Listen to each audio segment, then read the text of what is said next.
எல்லா கிருபைகளுக்காக வாய்களை திறந்து தேவனுக்கு மகிமை செலுத்துவது. வாய்களை திறந்து கண்களை மூடி Thank you Lord. Hallelujah. கர்த்தரே என் துணையாகி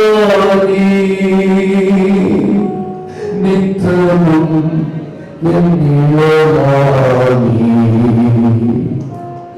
கர்த்தரே என் துணையாகி எத்தனை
உடைய மாற்றமில்லாத வசனங்கள் எங்களுக்குள் மாற்றத்தை கொண்டு வரட்டும். எல் ஷடாய் நற்செய்தி ஜெப குழுவை, ஊழியர்களை, ஆண்டவரே ஊழியர்களை, அவர்களோடு இணைந்து நிற்கிற ஒவ்வொருவரை கர்த்தர் நினைத்தருளுகிறார். கர்த்தர் நினைத்தருளுகிறார். கர்த்தர் நினைத்தருளுகிறார். ஒரு நிமிஷம் வலது கரங்களை உயர்த்தலாம். ஒரு மாதிரி சோம்பேறித்தனமா இருக்கக்கூடாது. நல்ல உற்சாகமா இருக்கணும். வாழ்ந்தால் நல்ல வாழணும், இல்லைன்னா வரக்கூடாது. நல்ல கை உயர்த்தல வாழ தரங்க பார்க்கணும். கர்த்தர் நோவாவை நினைத்தருளினார். தண்ணீர் வற்றி போயிற்று. கர்த்தர் சிம்சோனை நினைத்தருளினார். வெட்டப்பட்ட முடி மறுபடியும் வளர தொடங்கிற்று. கர்த்தர் யோசேப்பை நினைத்தருளினார். சிறையிருப்பு மாறினர். எல்லாரும் தமிழ் தெரிஞ்ச எல்லாரும் வார்த்தை எங்களை நினைத்தருளப்பா, எங்களை நினைத்தருள் அந்த வார்த்தை சொல்ல எங்களை நினைத்தருள். Remember us, O Lord. Bless my heart to share the secret of our Jesus. எங்களை நினைத்தருளுகிறார்கள். எங்களை நினைத்தருளுகிறார்கள். எங்களை நினைத்தருள். நம்ம முடியதே முடிவென்று வாக்கி சிலுவைகளுக்கு கிளாக மறைத்து இயேசுவின் நாமத்தில் பிதாவே ஆமென். ஆண்டவர் ரட்சகருமாய் இருக்கிற இயேசுவின் நாமத்தில் உங்களை யாவருக்கும் அன்பின் வாழ்த்துக்கள்.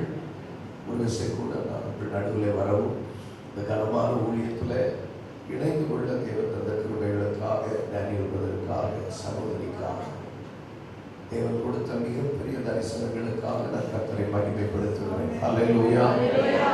காரியத்தினுடைய துவக்கத்தை பார்க்கிலும் அதனுடைய முடிவு நல்லது. நல்ல முடிவுகளை தேவன் வைத்திருக்கிறார்.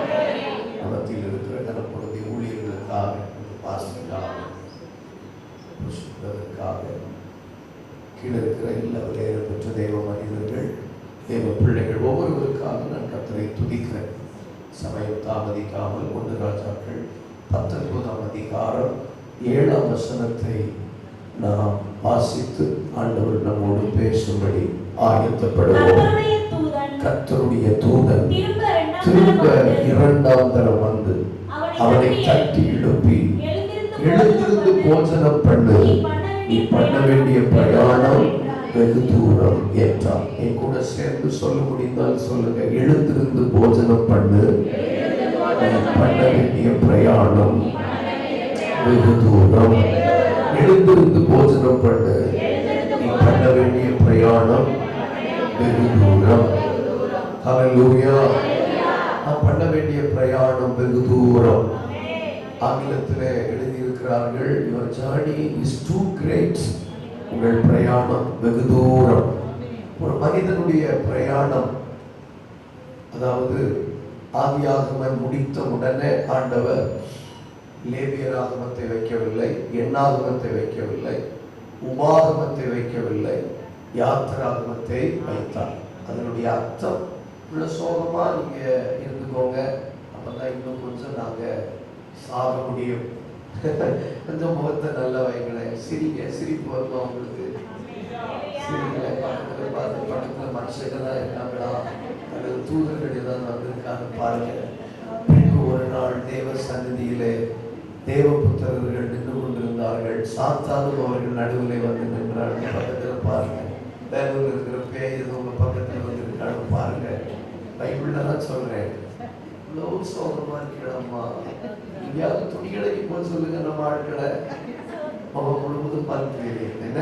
சரி, பக்கத்துல பார்த்து சொல்லுங்க. ஒரு நாள் தேவபுத்திரர் தேவ சந்நிதியில நின்றார்கள். அப்பொழுது சாத்தானும் அவர்கள் நடுவில். பக்கத்துல பார்த்து சொல்லுங்க, யார் தேவபுத்திரர், யார் சாத்தான்? எல்லாம் சேர்ந்துதான் இருக்குன்னு பைபிள் சொல்லு. ஆமா, அதனால உங்களால நான் சாத்தான் ஆயிடக்கூடாது, என்னால நீங்க சாத்தான் ஆயிடக்கூடாது.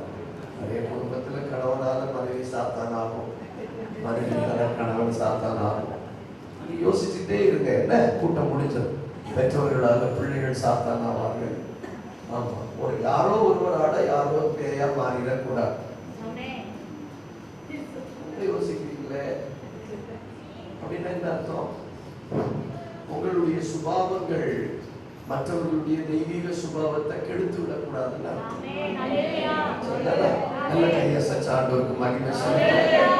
எழுந்திருந்து போஜனம் பண்ணு, நீ பண்ண வேண்டிய பிரயாணம் வெகு தூரம் என்றார். அதனாலதான் தேவன் ஆதியாகமம்னா ஜெனசிஸ், மனிதனை சிருஷ்டித்த உடனே அடுத்த தேவன் செய்தது எல்லாம் அவனுக்கு ஒரு யாத்திரையை நியமித்தார்.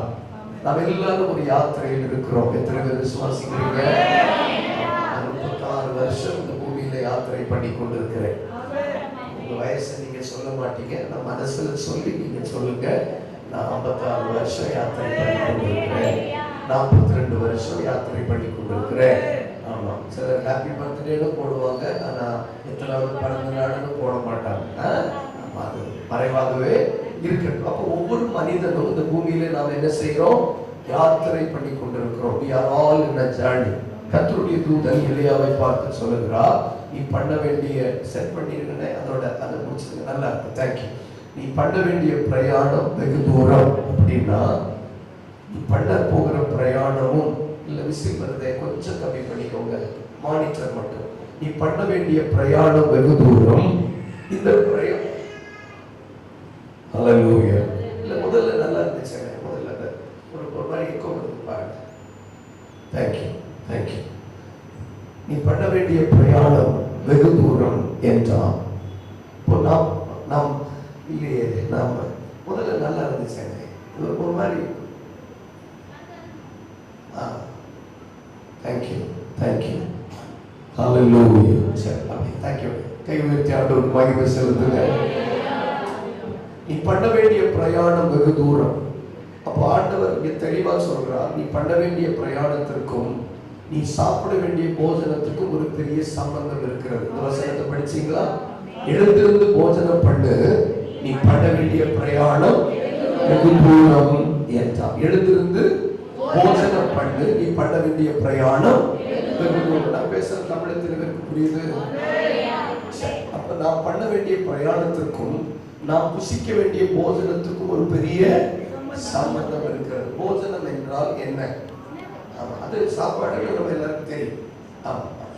சோறுன்னு தான் தெரியுமே. போஜனம்னாலே சாப்பாடுன்னு நமக்கு சின்ன பிள்ளைக்கு கூட தெரியும். But what is the spiritual meaning? போஜனம்னா என்ன அப்படின்னா ஐக்கியம். சத்தமா சொல்லுங்க, ஐக்கியம்.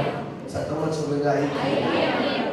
வெளிப்படுத்தின விசேஷம் 3ஆம் அதிகாரம் 20ஆம் வசனம் சொல்லுகிறது, இதோ வாசல் படியில் நின்று கதவை தட்டுகிறேன், ஒருவரின் சத்தத்தை கேட்டு கதவை திறந்தால் அவனோடு கூட போஜனம் பண்ணுவேன்,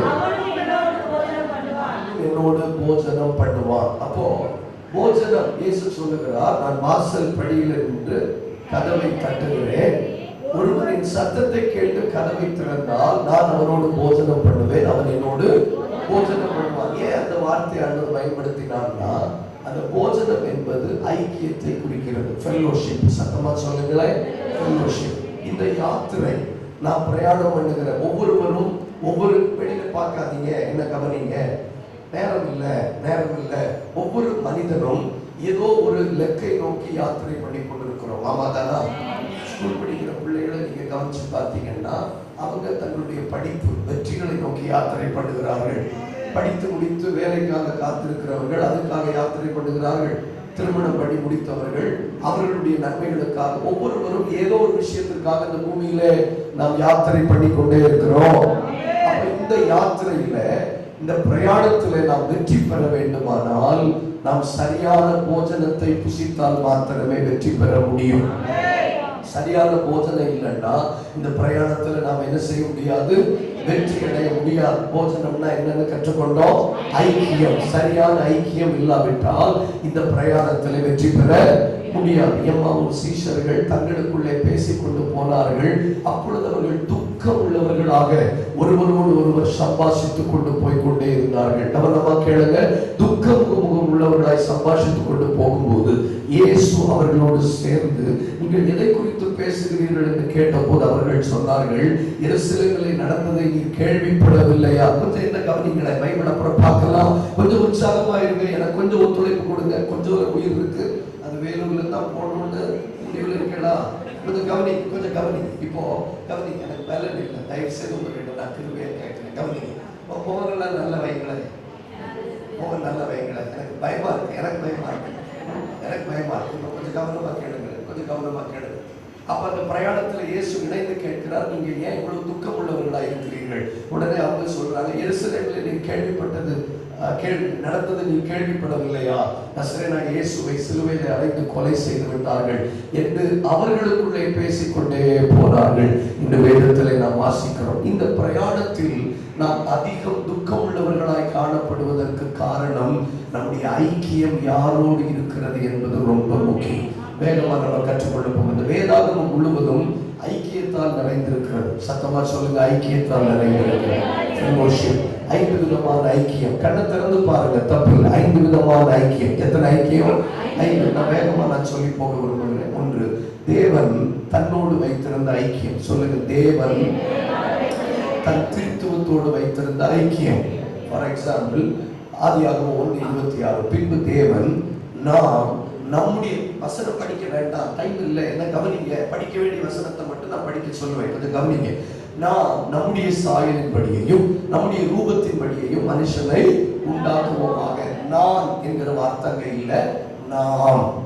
நான் இல்லை, நாம். நாம் என்றால் பிதா, குமாரன், பரிசுத்த ஆவியானவராகிய நாம் நம்முடைய சாயலின்படி நம்முடைய ரூபத்தின்படி மனுஷனை உண்டாக்குவோமாக என்று சொல்றார். அப்ப தேவன் தன் திருத்துவத்தோடு வைத்திருந்த ஐக்கியம், பிதாவாகிய தேவன் தன் குமாரனோடு பரிசுத்த ஆவியானவரோடு வைத்திருந்த ஐக்கியம், தேவன் தன்னோடு வைத்திருந்த ஐக்கியம். நம்பர் 2, தேவன் மனிதனோடு வைத்திருந்த ஐக்கியம். பேசி பேசி வாங்கல, தேவன் மனிதனோடு வைத்திருந்த ஐக்கியம் அல்லது மனிதன் தேவனோடு வைத்திருந்த ஐக்கியம். 3வது, பிசாசு மனிதனோடு வைத்திருந்த ஐக்கியம் அல்லது மனிதன் பிசாசோடு வைத்திருந்த ஐக்கியம். திருத்திருந்து முடிக்காதீங்க. 4வது, மனிதன் மனிதனோடு வைத்திருந்த ஐக்கியம். 5வது, மனிதன் தன் ஆத்துமாவோடு வைத்திருந்த ஐக்கியம்.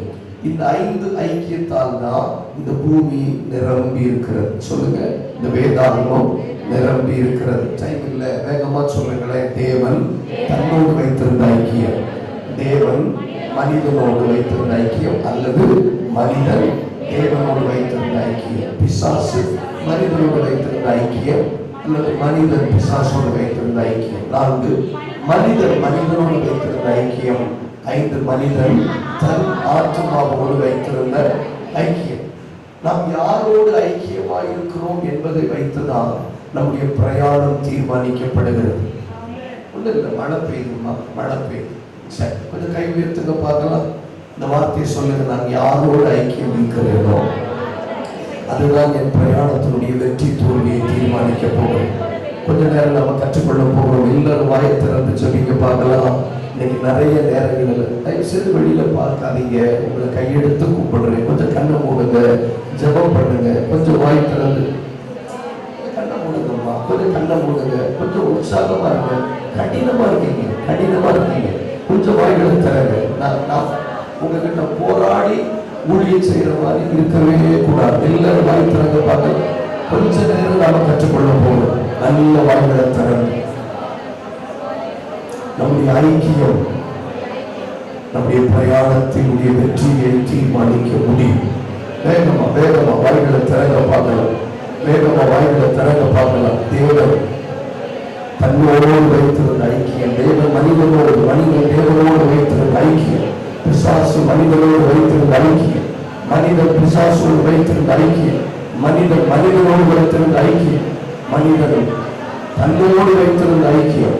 இன்றைக்கு ஆண்டவர் சொல்லுகிறார், தேவனோடு ஐக்கியப்படுகிறவர்களுடைய பிரயாணம் நிச்சயமாக வெற்றியில் முடிவட. கை கொண்டு கை கட்டுப்பார்கள். தேவனோடு ஐக்கியப்படுகிறவர்கள் அந்த ஐக்கியம் வெற்றியில முடியும். அந்த ஐக்கியம் வெற்றியில முடியும். எங்கெல்லாம் தேவனோடு மனிதன் ஐக்கியப்பட்டாரோ அங்கெல்லாம் மகிமையான காரியங்கள் நடந்து கொண்டு சொல்லுகிறது. கரங்களை உயர்த்தி தேவனுக்கு மகிமை செலுத்த பாடலாம். மற்ற நேரம் நாம கற்றுக்கொள்ள போகிறோம்.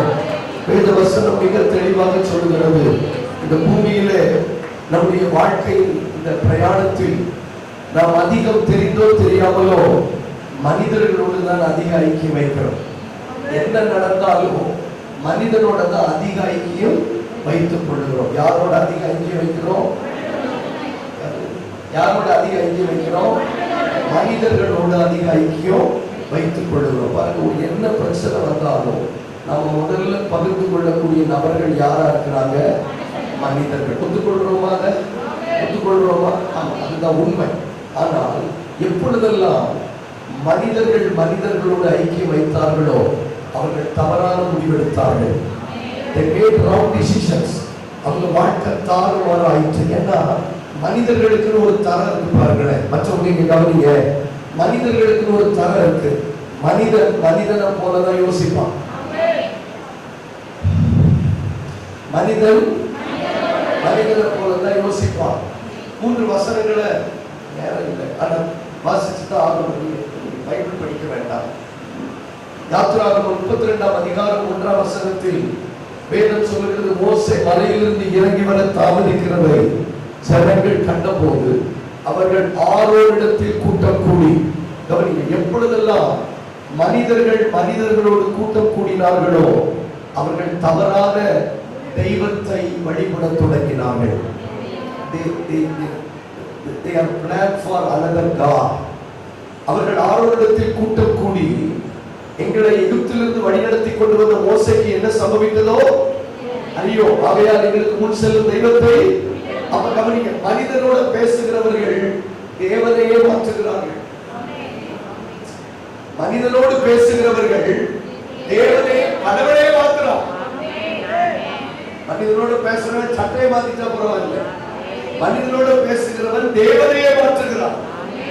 அடுத்து 2வது லூக்கா, வாசிக்க வேண்டாம், சொல்லிட்டு போறேன். லூக்கா 15:25-26 வசனம். மூத்த குமாரன் வயலில் அவன் திரும்ப தன் வீட்டிற்கு சமீபமாக வருகிற போது மேள வாத்தியத்தையும் கீத சத்தத்தையும் நடன கழிப்பையும் கேட்டு இது என்ன என்று ஊழியக்காரனின் ஒருவனை கேட்டான். யார கேட்டா? ஊழியக்காரனின் ஒருவனை கேட்டான். அதற்கு ஊழியக்காரன் என்ன சொன்னா, இதோ உடைய சகோதரன் வந்திருக்கிறான், அதனால எல்லாரும் சந்தோஷப்படுறாங்க. நீங்க யார்கிட்ட பேசியிருக்கணும்? அந்த இடத்துல தகப்பனோடு பேசியிருக்கணும். ஆனா மனிதனோடு பேசுறதுனால அவனுக்கும் தகப்பனுக்கும் இடையில பிரிவினை உண்டாயிற்று. 2வது நான் சொல்றேன், மனிதனோடு பேசுகிற வார்த்தைகள் தகப்பனுக்கும் உங்களுக்கும் நடுவில் பிரிவினைகளை உண்டாக்க முடியும். 3வது ஆதியாகமம் 11:3, நாம் செங்கல் அறுத்து நமக்கு ஒரு கோபுரத்தை உண்டாக்குவோமாக மாறுங்கள் என்று ஒருவரோடு ஒருவர் பேசிக் கொண்டார்கள். மனிதர்கள் எப்பொழுதெல்லாம் கலந்து பேசினார்களோ அப்பொழுதெல்லாம் அவர்கள் தேவனுக்கு விரோதமான ஒரு ராஜ்யத்தை கட்ட தொடங்கினார்கள். அளவுக்கு உற்சாகமா இருக்கீங்க? என்ன டீ காபி வடை எது வேணுமா? சரி, ஓகே. அப்ப எப்பொழுதெல்லாம் மனிதர்களோடு பேசினார்களோ அப்பொழுதெல்லாம் அவர்கள் தேவனுக்கு விரோதமான ஒரு ராஜ்யத்தை கட்ட தொடங்கினார்கள். ஆனால் எப்பொழுதெல்லாம் தேவன் தன்னோடு பேசினாரோ அப்பொழுதெல்லாம் புதியவர்கள் சிருஷ்டிக்கப்பட்டனர். எப்பொழுதெல்லாம் தேவன் மனிதனோடு பேசினாரோ அப்பொழுது புதிய திட்டங்கள் ஒப்புவிக்கப்பட்டன. இன்னைக்கு இந்த காலை உபவாச ஜெபத்தில், இந்த அக்டோபர் மாத உபவாச ஜெபத்தில் கற்று நமக்கு சொல்லுகிற ஒரு வார்த்தை, மனிதனோடு பேசுகிறவர்கள் தேவனையை மாற்றும் போது, மனிதர்களோடு பேசுகிறவர்கள் தேவனை விட்டு தூரம் போகும்போது, மனிதர்களோடு அதிகம் சம்பாஷணை செய்கிறவர்கள் தேவனுக்கு விரோதமான ஒரு ராஜ்யத்தை கட்டும்போது, மனிதன் தேவனோடு வந்து தேவன் மனிதனோடு ஐக்கிய வைத்த தோற்று போவதாக சரித்திரம் இல்லை. கைப்பற்றி 2 நிமிஷம் வாழ்களை திறந்து சொல்வதை ஒரு 45 கற்றுக்கொள்ளப்படுகிறோம். யாரோடு ஐக்கிய கொஞ்சம் எல்லா தாய்மார்களும் விசாரமாக, எல்லா சகோதரர்களும் விசாரமாக உங்கள் ஐக்கியத்தை சோதித்து பாருங்கள்.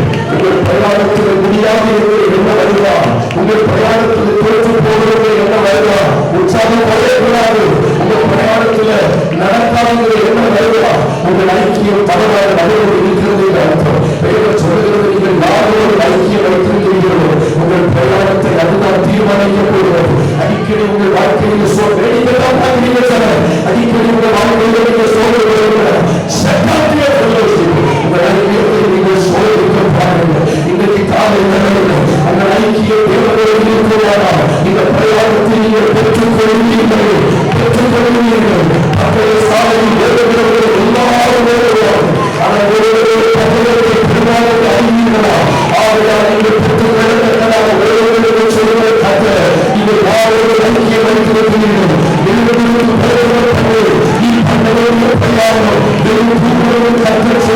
இந்த வார்த்தைக்காக இந்த நிமிஷம் அவர்களை திறந்து கைகளை தட்டி மன சத்தத்தில் வெளியில் இருக்கிற சூழ்நிலைகளில் இந்த சத்தம் உயர்த்தப்படாது. அது சைனத்தை கவனமாக ஒரு ஆறு நிலையை பெற்றுக்கொள்ள சோதனை வாழ்க்கை இடம் கொடுத்தாரு.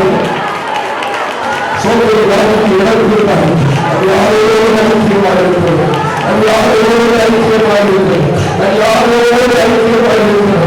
அது யாரோடு ஐக்கியமாக இருக்கிறது. என் ஓட்டத்தில் எனக்கு நம்பிக்கை குறையுது. என் ஓட்டத்தில் எனக்கு வழிகாட்டியை குறையுது. என் ஓட்டத்தில் நம்பகத்தன்மை குறைந்து கொண்டிருக்கிறது. கர்த்தர் முகமுகமாய் பேசுகிறார். என்னால் சாதிக்க முடியாது என்ற எண்ணம் நமக்குள்ள உண்டாகுவதற்கு என்ன காரணம் அல்ல, ஒரு ஐக்கியம் யாரோடு இருக்கிறது. எங்கே உங்க சமூகத்தை விட்டு உங்களை விட்டு விட்டு உங்களோடு உடைய முடியுமோ. எங்கே உங்க சமூகத்தை விட்டு உங்களை விட்டு விட்டு உங்களோடு உடைய முடியுமோ. யாரோடு நம்ம ஐக்கியத்தில் இருக்கிறோம் என்று வாழ்த்து சொல்லிக்கிறீங்களா? நம்ம கற்றுக்கொள்ள போகிறோம். யாரோட ஐக்கியம் பார்த்து ஜெபம் பண்ணீங்க, கற்றுக்கொள்ளுங்க. உங்களை அதுதானே ப்ரிப்பேர் பண்றேன். யாரோட ஐக்கியத்தில் இருக்கிறோம்? நீங்களே ஜெபிக்கல. யாரோட ஐக்கியத்தில் இருக்கிறோம்? ஆண்டவர் ஆபிரகாமை பார்த்து உங்க ஒரே பேரை கவனிங்கன்னா கவனிக்க மாட்டேங்கிறீங்க, ஜெபம் பண்ணுங்கன்னா ஜெபம் பண்ண மாட்டேங்கிறீங்க. உங்களுக்கு நான் பேசுறது எல்லாம் ரிவர்ஸா தான் புரியுதுன்னு நினைக்கிறேன். அந்த பாபேல் கோபுரத்தை கட்டும்போது அவர்கள் பாஷைகளை தாறுமாறாக்கினார் இருக்கு பாருங்களேன். பேசலாம் நான் முடிச்சிருவா. இந்த பாபேல் கோபுரத்துல பாஷையை தாறுமாறாக்கிட்டார். அப்படின்னா என்ன தெரியுமா? செங்கலை கேட்டா அங்க கல்லை கொடுத்துருக்கான், தண்ணியை கேட்டா மண்ணை கொடுத்துருப்பான். பைத்தியம் முடிச்சுட்டு எல்லாம் வேலையை போயிட்டான். இப்ப எனக்கு ஒரு நேரத்தில் பைத்தியம் பிடிக்கும். என்ன கண்ணை மூடி ஜெபம் பண்ணுங்கன்னா கண்ணை இருந்து பாக்குறாங்க, கவனிங்கன்னா கண்ணை மூடுறாங்க. இப்போ எனக்கு என்ன தோணுதுன்னா வேலூர்ல பாஷையை தாறுமாறாக்கிட்டாரோன்னு தோணுது. அந்த கோபுரம் ஏன் கட்ட முடியல தெரியுமா? இவன் பேசுறது அவனுக்கு புரியல, அவன் பேசுறது இவனுக்கு புரியல. ஆபிரகாம் கிட்ட ஆண்டவர் சொல்றார், உன் ஏக சுதனும் உன் ஒரே பேரான குமாரனாகிய ஈசாக்கை நான் காண்பிக்கிற மலைகளில் ஒன்றில் போய் தகர பலியிடு. அந்த மனுஷன் நல்ல மனுஷன். இந்த விஷயத்தை தான் மனைவிட்ட சொல்லல, பக்கத்துல சொல்ல. நம்ம கிட்ட சொன்னா நம்ம காரியம் விளங்கணும், நம்ம கிட்ட சொன்னா காரியம் விளங்கணும். நீங்க சில விஷயத்த, நான் இப்ப 2 விஷயம் சொல்ல போறேன். ஆவிக்குரிய விஷயத்த குடும்பத்துக்கிட்ட நீங்க கலந்து ஆலோசிக்க கூடாது. ஆனா இஸ்மவேலையும் ஆகாரையும் அனுப்பி விடுகிற விஷயத்துல ஆண்டவரே சொல்றாரு, இந்த விஷயத்துல உன் மனைவி பேச்ச கேளு. பக்கத்துல கை கொடுத்து சொல்லுங்க, அந்த சோறு, சாம்பார், துணி, பெயிண்ட் அடிக்கிறது. நீங்க வேற கூட்டிட்டு வந்துருக்கலாமா? பக்கத்துல ஆடு இல்லையா உங்களுக்கு? சொல்லுங்க, இந்த சோறு, சாம்பார், எங்க போறது, என்ன சாப்பிடுறது, புளியோதரையா அல்லது லெமன் ரைஸா, காலையில பஜ்ஜியா சொஜ்ஜியா, இதெல்லாம் நீங்க தாராளமா பேசுங்க, என்னத்தையும் பேசுங்க. ஆனா ஆவிக்குரிய விஷயத்தை மட்டும் குடும்பத்துல பேசாதீங்க. அப்படின்னு என்ன அர்த்தம்? ஆகாரையும் இஸ்மவேலையும் அனுப்புற விஷயத்துல ஆண்டவரே சொல்றாரு, குடும்ப விஷயத்துல உன் மனைவி பேச்சை கேளு, ஆனா ஆவிக்குரிய விஷயத்துல அவன் பேச்சை கேட்காது. நான் புரிய வைக்கிறேன். ஒரு வேளை ஆபிரகாம் சாராள் கிட்ட போய் ஆண்டவர் இப்படி நம்முடைய பிள்ளைய பரிசீலனை சொல்றாருன்னு சொல்லியிருந்தா அந்த அம்மா தேவனையும் மறுதளிச்சிருக்கோம், ஆபிரகாமையும் விசவச்சு கொண்டு இருக்கேன். என்ன சொல்லியிருக்கோன்னு நான் சொல்றேன். கடவா 100 வயசுல நமக்கு ஒரு பிள்ளை பிறந்திருக்கு, பிள்ளைய எந்த ஸ்கூல்ல படிக்க வைப்பேன்னு கேட்பேன்னு பார்த்தா பிள்ளைய கொல்ல சொல்லுறேன். சிபிஎஸ்சியில படிக்க வைக்கவா, மெட்ரிகுலேஷன் ஸ்கூல்ல படிக்க வைக்கவா, அல்லது பிள்ளைய நம்ம எந்த இடத்துல சேர்க்கலான்னு நீ சொல்லுவான்னு பார்த்தா நீ பிள்ளைய எப்படி கொல்லலான்னு கேட்கிறேன். ஏன்னா இந்த சாராள் விசுவாசத்துல பலவீனமானவள் என்று வேதம் சொல்லுகிறது.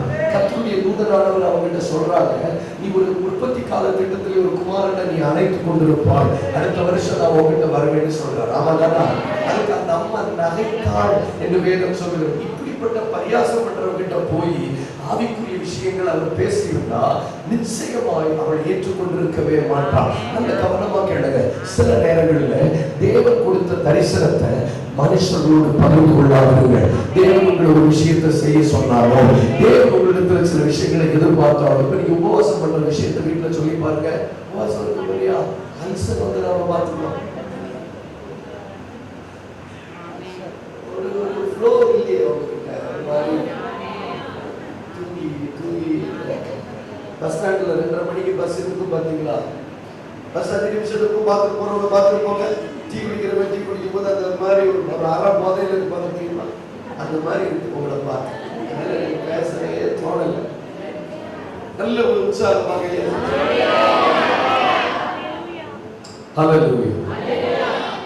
தேசங்களில் 2000 ரூபாய் வாங்க போற உற்சாகம் இல்லைங்கிறது வேண்டாமா? இப்ப கவனமாக ஒருவேளை இந்த தரிசனத்தை ஆபிரகாம் சாராளோடு சொல்லி இருந்தால் நிச்சயமாய் ஆபிரகாமால் அதை செய்திருக்க முடியாது. ஆபிரகாமால் அதை செய்திருக்க முடியாது. இன்னைக்கு ஆவியானவர் எனக்கு சொல்லி அனுப்புறது மிகுந்த தாழ்மையோடு சொல்லுகிறேன். நிறைய விஷயங்களை மனுஷர்களோடு பகிர்ந்து கொள்வதனால நிறைய விஷயங்களை நம்மால செய்ய முடியாமலே போயிடுச்சு. நிறைய விஷயங்களை நம்மால செய்ய முடியாமலே போயிடுச்சு. ஆண்டவர் கொடுக்கிற சில திட்டங்களும் தரிசனங்களும் மனுஷ புத்திக்கு அப்பாற்பட்டது. மனுஷர்கள் அவரை புரிந்து கொள்ள முடியாது. அந்த கவனமா கேளுங்க. உங்க வீட்டுல சில நேரங்கள்ல சில விசுவாசத்துல பலவீனம் உள்ளவர்களா இருப்பாங்க. அப்படி விசுவாசத்துல பலவீனம் உள்ளவங்க கிட்ட எல்லாத்தையும் நீங்க சொல்லி கொடுக்கக்கூடாது. சாராளு கிட்ட சொல்லாமலே ஆபிரகாம் தேவனோடு சேர்ந்து அந்த பிரச்சனையை கையாண்டு திரும்ப உயிரோடு கொண்டு வந்தது போல இன்னைக்கு சில சொல்லுங்க. நகரை நிறைவேறாயிருக்கலாம். அந்த நகருக்கு நீங்க சொல்லாதீங்க. சொன்னா என்ன சொல்லுவாங்க தெரியுமா? இயேசு இயேசு உங்களுக்கு ஏழு நம்பர்கள் கேட்பாங்க. பேசக்கூடிய விசுவாசத்துல பலவீனமானவர்களோடு நீங்கள் கடந்து கொள்கிற பாடுகளை சொல்லாதீங்க. நீங்கள் கடந்து கொள்கிற விபத்துகளை சொல்லாதீங்க. அவங்களுக்கு சொல்லாமலே இயேசுவின் நாமத்தினால ஜீவன் கொள்கிற கர்த்தர்களுக்கு கிருபை தரட்டும். நீங்கள் சில சகோதரர்களுக்கு சொல்லுங்க. உங்க குடும்பத்தில் சில பலவீனமானவர்களுக்கு சில விஷயங்களை சொல்லாதீங்க. கடந்து கொள்கிற பாடுகளை சொல்லாதீங்க. பேசுக வாய்ப்பு மண்ணு மாதிரி கொஞ்சம் ஆவியை வரணும். கொஞ்சம் சொல்லியாச்சுன்னா நீங்க ஜெபிக்க தொடங்க. வேடிக்கை பார்த்துட்டே இருக்கக்கூடாது. கொஞ்சம் வாயில திறந்து சொல்லணும். எத்தனையோ விஷயங்கள் நீங்க நிறைய குடும்பத்தை பிரயாணத்துல தோற்று போறது என்ன காரணம் தெரியுமா? அவங்க விசுவாசத்துல பலவீனமானவர்களோட அந்த பிரச்சனைகளை பகிர்ந்து கொள்கிறார்கள். அவங்க தேவனை பூசிக்கிறாங்க. உங்க ஆவிக்குரிய அனுபவங்களை பூசிக்கிறாங்க. நீ எவ்வளவு பதவி சொல்லிக்கிறீங்க. உபவாசத்துக்கு போறீங்க, சண்டே சர்வீஸ்க்கு போறீங்க, எப்போ பார்த்தாலும் டிவியில பிரசங்கமாக கேட்கிறோம். உனக்கு ஏன் இங்க வந்தவர்கள் கேட்கிறாங்க. அதனால ஆபிரகாம் முடிவெடுத்தான். ஆபிரகாம் முடிவெடுத்தான். ஒரு சொந்த தேசத்தை இடத்தை பட்டணத்தை விட்டுட்டு வந்த உனக்கு இப்படி ஒரு எதிராக பிரயாசம் பண்றதுக்கு ஏற்படுகிறார். அதனால தலைவலிய பட்டணத்திற்கு செலவு சொல்லாமலே நான் ஜெயிக்க போகிறேன். இன்னும் தேவைப்பாடாது என்ன மனநிலையிலே உட்கார்ந்திருக்கிறீங்க எனக்கு தெரியல. அதை ஆவியாளர் நம்மளோட பேச விரும்புகிறார். சிலர்கிட்ட சொல்லாதீங்க. சொன்னீங்கன்னா தேவராக பூசிக்கப்படும். சிலருக்கு நீங்க சொன்னீங்கன்னா அவர்கள் தேவனையை பூசிப்பார்கள். உங்களை தவறு போடுவ இருப்பார்கள். அதனால இந்த விஷயத்தை நீங்களே கையாளுங்க. நீங்களே கையாளுங்க. நான் தீர்க்கதரிசன ஆவியால் சொல்லுகிறேன். உங்க குடும்பத்தில் சிலருக்கு தெரியாமலேயே அந்த தோல்வியை நீங்க வெற்றியை மாற்ற போறீங்க. அந்த பிரச்சனைகளை நீங்க செய்ய போறீங்க. உங்கள் ரகசியம் யாருக்கும் தெரியாமலேயே அன்பிய வழக்கு ஈசாவை கொண்டு போய் திரும்ப கொண்டு வருகிற ஒரு அபிஷேகத்தை கர்த்தர் சிலருக்கு தர விரும்புகிறார். ஆராதிக்க விரும்புகிறவர்கள் ஆராதிங்க. ஜெபிக்க விரும்புகிறவர்கள் ஜெபிக்க. நம்ம பண்ணக்கூடிய விசுவாசத்துல பலவீனமானவர்கள் நிறைய விஷயத்தை பகிர்ந்து கொள்கிறோம். அதனால உங்க பிரயாணத்துல பின்னாடி இருக்கிறவர்களுக்கு ஜெபிக்கிறீங்களா? விசுவாசத்துல பலவீனமானவர்கள் நிறைய விஷயத்தை பகிர்ந்து கொள்கிறோம். அதனால அவங்க உங்களை தூஷிக்கிறாங்க. உங்க ஆவிக்குரிய அனுபவங்களை பெருமை பாராட்ட மாட்டேங்கிறாங்க. இன்னைக்கு ஆவியாளர் உத்தரவுகளை பேசுகிறார். இனி சில பாடுகள், இனி நாங்கள் செய்ய வேண்டிய சில விஷயங்கள், நாங்கள் கடந்து போகிற சில உத்தரவுகள் விசுவாசத்துல பலவீனமானவர்கள் நாங்கள் சொல்லக்கூடாது. சொல்லக்கூடாது. புரியுது எனக்கு தெரியல.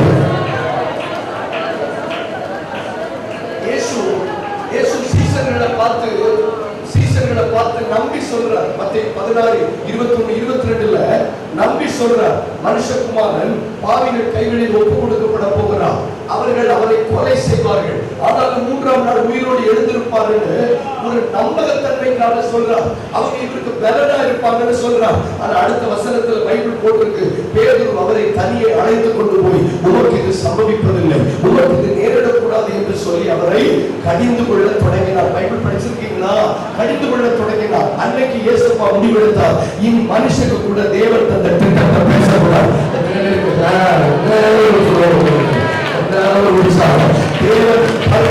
இனி சிலுவைக்கு போகிற விஷயத்தை நான் மனுஷனோட பேசுகிறேன், அவரை நிறைவேற்றப்படலாம். நான் கண்ணீரோடு சொல்லுகிறேன், தேவனோடு செய்ய சொல்ல எத்தனையோ விஷயத்தை நீங்க செய்ய முடியாமல் போவதற்கு காரணம், அந்த 40 நாள் உபவாசத்தை செய்ய முடியாமல் போவதற்கு காரணம், அந்த பெரிய திட்டத்தை நிறைவேற்ற முடியாது. ஒருவேளை ஆபிரகாம் சாரா இருக்கிற விஷயத்தை சொல்லியிருந்தார், சாரா ஈசாக்கை பறித்து வாங்கிக் கொண்டு ஒழித்து வைத்திருந்திருந்தார். ஒருவேளை ஆபிரகாம் பலியிடாமல் இருந்திருந்தார், ஒரு பலியிட வந்திருக்காமல் இருந்திருந்தார், வானத்து நட்சத்திரம் பூமியின் பலவர்த்தனை என்கிற வாக்குத்தத்தை வந்து கிடைக்காமல் போயிருக்கும். இந்த கால உபவாசத்தில் நடைபெற சத்தியத்தை ஆண்டவர் பேசலாம். சகோதரி, ஒருவேளை your husband may be weak, your children may be weak, இவர்கள் பெற்றோர்கள் சொல்லுகிறேன், இந்த பிள்ளைங்க விசுவாசத்தில் ரொம்ப வைராக்கியம் இல்லாமல் இருப்பாங்க, அவங்க கிட்ட நீங்க சில விஷயங்களை சொல்லாதீங்க, அவங்க கிட்ட கேட்கும்போது நல்லா இருக்குன்னு சொல்லுங்க. ஆனால் ஜனத்தில் போராடி அந்த தோல்வியை ஜெயமாய் மாற்றுகிற அதிசயத்தை அந்த பாதையில் சில பெற்றோருக்கு பலவில்லையா சிலருக்கு தெரியாமலேயே இந்த விஷயத்தை ஜெயிக்க போய், சிலருக்கு தெரியாமலேயே ஜெயிக்க போய், சிலருக்கு சொல்லாமலே அந்த விஷயத்தை நீங்க ஜெயிக்க போய், குடும்பத்தில் சொன்ன சிலர் சேர்ந்து போயிடுவாங்க. குடும்பத்தில் என் அம்மா அப்பா கிட்ட நான் படுகிற பாடுகளை சொன்னா என் மகா கஷ்டப்படுவா, கல்யாணம் பண்ணி கொடுக்கிற இடத்துல என் பிள்ளை கஷ்டப்படுவா, யாரோ சொல்லி ஒரு கத்தர் பேசுறாங்க, அந்த குடி பழக்கத்தை மாற்றுமா, அந்த கடன் பிரச்சனையை மாற்றுமா, அந்த ஜபம் போடாது, நீங்க சப்தம் போடுவதை விட முக்கியம் நீங்க ஜபம் பண்ணாது. மாசம் ப்ளீஸ்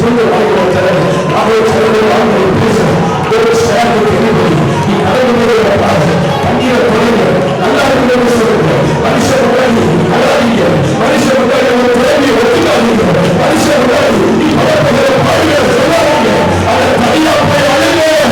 ஈசாக்கை பாவனையாக நீ திரும்ப பெற்றுக்கொண்டு வர போகிறார்.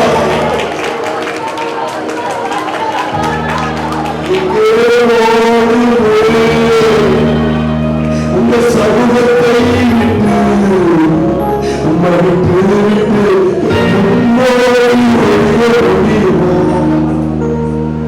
என்ன மறக்காதீங்க, விட்டு விலகாதீங்க, உங்களிடத்தை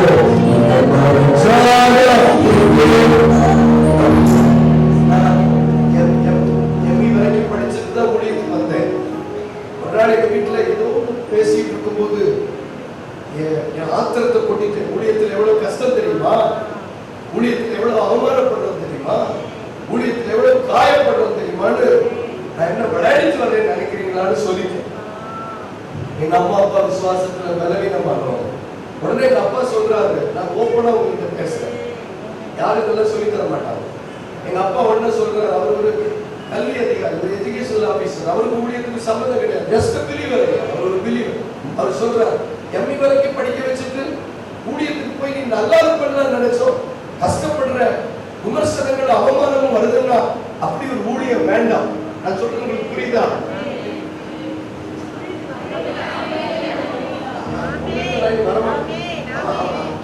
அப்படி ஒரு ஊழியம் வேணுமா அப்படின்னு அவர் ஆதங்கப்படுறார். தகப்பன் தானே அவரு, என் அப்பா தானே அவரு.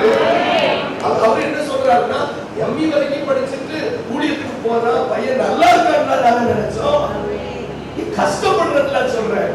அப்பா ஆண்டவர் எனக்கு கற்றுக் கொடுத்த லெசன் என்ன தெரியுமா, விசுவாசத்துல பலவீனமானவங்க சொல்றாங்க. அவங்க என்ன சொல்லுவாங்க, தேவனை தூஷிப்பார்கள், உன்னை கேள்வி கேட்பார்கள். ஆபிரகாம் எடுத்த முடிவு என்ன தெரியுமா, இப்ப சிலர் முடிவெடுக்கணும், என் கணவர்கிட்ட நான் சிலர் சொல்ல போறதில்லை, என் பிள்ளைகிட்ட நான் சிலர் சொல்ல போறதில்லை, அதை நான் ஜெயிச்சு காட்டுறேன்.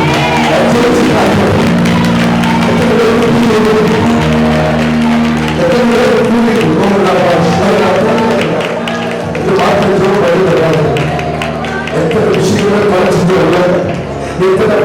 மனுஷனுக்கு சொல்லி தேவத்திட்டத்தை செய்ய முடியாமல் போயிட்டு எத்தனை காரியங்களை நீங்க வெளியிடமா மனுஷன்கிட்ட பேசி அதை நிறைவேற்ற முடியாமல் போயிட்டு இன்னைக்கு கர்த்தர் முடிவெடுக்க சொல்லுகிறார். மனுஷனோடு நீ ஐக்கியம் வைத்தால் நிறைய காரியங்களை பண்ணிட முடியாது, நிறைய காரியங்களை செய்து முடிக்க முடியாது. நீங்க மனுஷன்கிட்ட அப்படி அனுபவம் இருந்தாலே அது வரும்.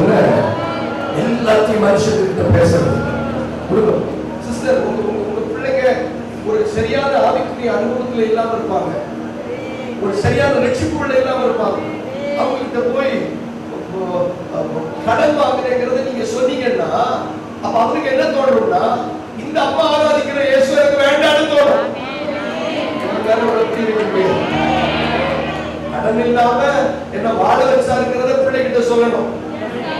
கடன் வாங்க போறேங்கிறத பிள்ளைகிட்ட சொல்லக்கூடாது. வியாதியிலிருந்து சுகப்படுத்தினார்ங்கிறத சொல்லலாம், வியாதியில் இருக்கிறேங்கிறத சொல்லக்கூடாது. விசுவாசத்தை அதுக்கு எடுக்கும்.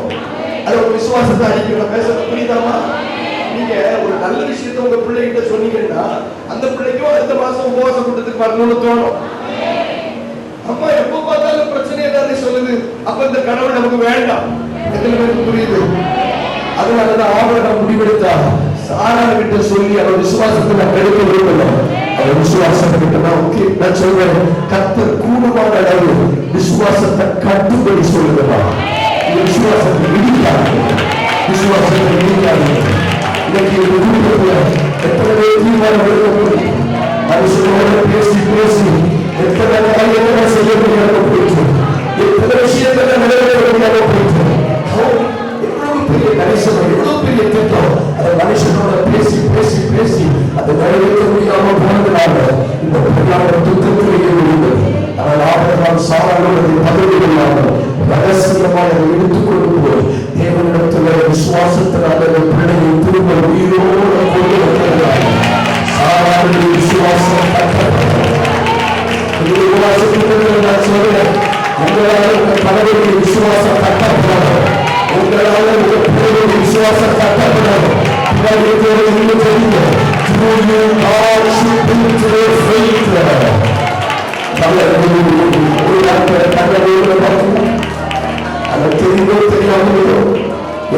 குடும்பத்தாருடைய விசுவாசம் இடிக்கப்படுவதை தவிர கட்டப்படுவதில்லை. ஏன்னா எப்ப பார்த்தாலும் ஒரு வியாதியை தவிர சொல்லுகிறேன், எப்ப பார்த்தாலும் ஒரு பிரச்சனையை தவிர சொல்லுகிறேன்.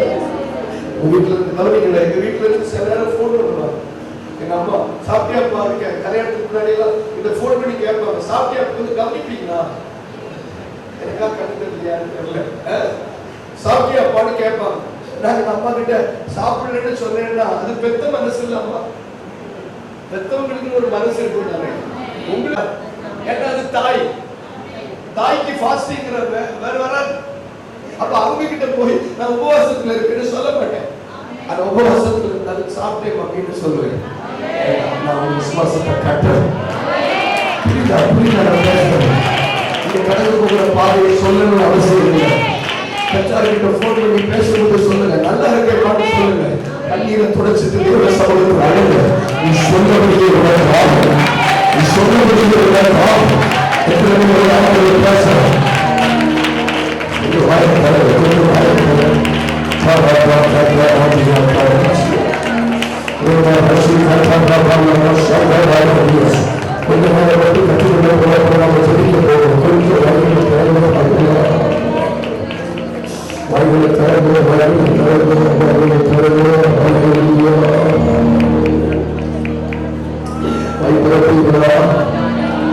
எனக்கு பிரசங்கம் ஒரு விஷயம் இல்லை, நமக்கு தேவையான பங்கு பிரசனமே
மனுஷனோட ஐக்கியம் வைக்காமல் தேவனோட ஐக்கியம் வைத்தபடியால் அவன் குடும்பத்துடைய விசுவாசத்தை ஆபிரகாம் விசுவாசத்துக்கு தகப்பனாரா. நிறைய பேச முடியல. நான் உண்மையை சொல்றேன். உங்களால் உங்க வீடு கட்டப்படும். உங்களால் உங்கள் வாழ்க்கையை கட்டப்படும். வெக்கத்தை விட்டு சொல்ல போனா இன்னைக்கு நம்ம பஞ்சப்பாட்டு தான் பாடுறோம் பிள்ளைங்களுக்கு முன்னாடி. இல்லைங்கிறது உண்மைங்க. ஆனா இதை ஏன் சொல்லணும்? பண்ணி வாங்கின இல்லைங்கிறது உண்மை. ஆனா அதை சொல்லிடுவீங்க பாத்தீங்களா, அதான் பிரச்சனை. நீங்க சொன்ன உடனே அவங்களுக்கு டக்குன்னு என்ன தோணும் தெரியுமா? சாமிகளை முதல்ல இவர்களுக்கு ஒரு ஆஸ்திக் பிரேயர் ஒரு கேடு. கரெக்டா?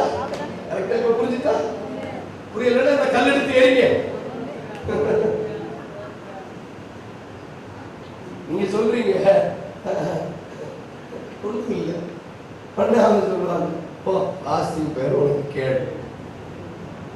அப்ப நீங்க அவங்க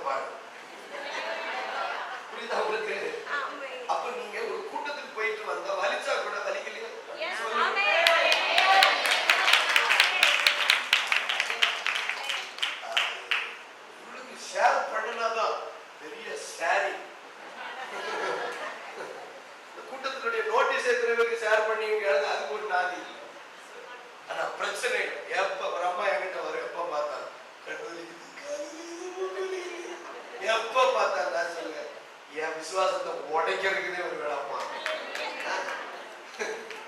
கூட்டத்துல அப்பதான் உயிரை கொடுத்து பிரசங்கம் பண்ணிட்டு நிற்போம். அதாவது நீங்க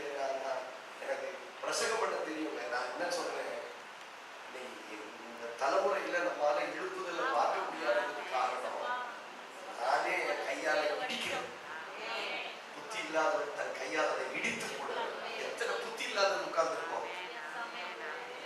வேலைக்கு போயிட்டு உள்ள வரும்போதே சிலிண்டர் தீர்ந்து போச்சு. வேலைக்கு போயிட்டு வந்தோம், உண்மையா இல்லையா? வேலைக்கு போயிட்டு வந்தோன்னு சிலிண்டர் தீர்ந்து போச்சு. அவருக்கு பிபி பிரஷர் டென்ஷன்ல ஏறி மயக்கம் போட்டு விழுந்து உப்பு தண்ணி எல்லாம் குடிச்சு அப்புறம் தெளிஞ்சு வந்த பிறகுதான் சொல்லுவாங்க, அந்த சீட்டு படம் வந்திருக்கு எல்லாமே முதல்ல சொல்லணும். அப்போ புத்தி உள்ளவள் தன் வீட்டை கட்டுகிறார், புத்தி இல்லாதவள் தன் கையால். எதை முன்னாடி சொல்லணும் எதை பின்னாடி சொல்லணும் நமக்கு தெரியாது. சொல்லுங்க சொல்லுங்க. நீங்க இல்ல கன்னியாகுமரி மாவட்டத்தில் ஒரு அம்மான்னு சொல்லுங்க, நல்லா சந்தோஷமா சொல்லணும். எதை சொல்லணும், எதை முன்னாடி சொல்லணும், எதை பின்னாடி சொல்லணும். வாங்க வாங்க, பிள்ளைய பத்தி வச்சிருக்கீங்க, 2 பாடம் ஃபெயில். எதை சொல்லணும்னு தெரியாது. பரிசமா பாக்குறீங்க தெரியுது. அங்க பேசுறாங்க நம்மோட கடவுள். என்ன சொல்றேன், எங்க வீட்டுல எங்க அப்பா வேலை, எங்க அப்பா பயந்துருவோம். எங்க அப்பா கற்பா பச்சை பார்த்தாலே சோகா சொல்ல ராணி ராணி ராணி. எங்க அம்மா ராணி ராணி என்ன ஆக்ரோஷ் ஆக்ரோஷ். எங்க அம்மா பாம்பே நசி போட்டு. ஆனா எங்க அம்மா எங்க அப்பா கிட்ட எதையும் அவ்வளவு சீக்கிரம் சொல்லாது. எங்க அம்மா புத்தி உள்ள ஸ்திரீ. இந்த விஷயத்தை எங்க அப்பா கிட்ட சொல்ல. எங்க அப்பாவுக்கு ஒரு கோலன்ல ஒரு சர்ஜரி, அது கேன்சர் செல் அப்படின்னு சொல்லிட்டாங்க. என்ன நடந்துச்சு தெரியுமா? எங்க அம்மா நாங்க எங்க அப்பா கிட்ட அதை சொல்லவே இல்லை. எங்க அப்பா கிட்ட சொல்லாமலேயே அதுல இருந்து அவர் வெளியே போடுவோம். ஏன்னா அது கேன்சர்னு சொல்லிட்டாலே அது கேட்டே அவர் போயிடுவார்.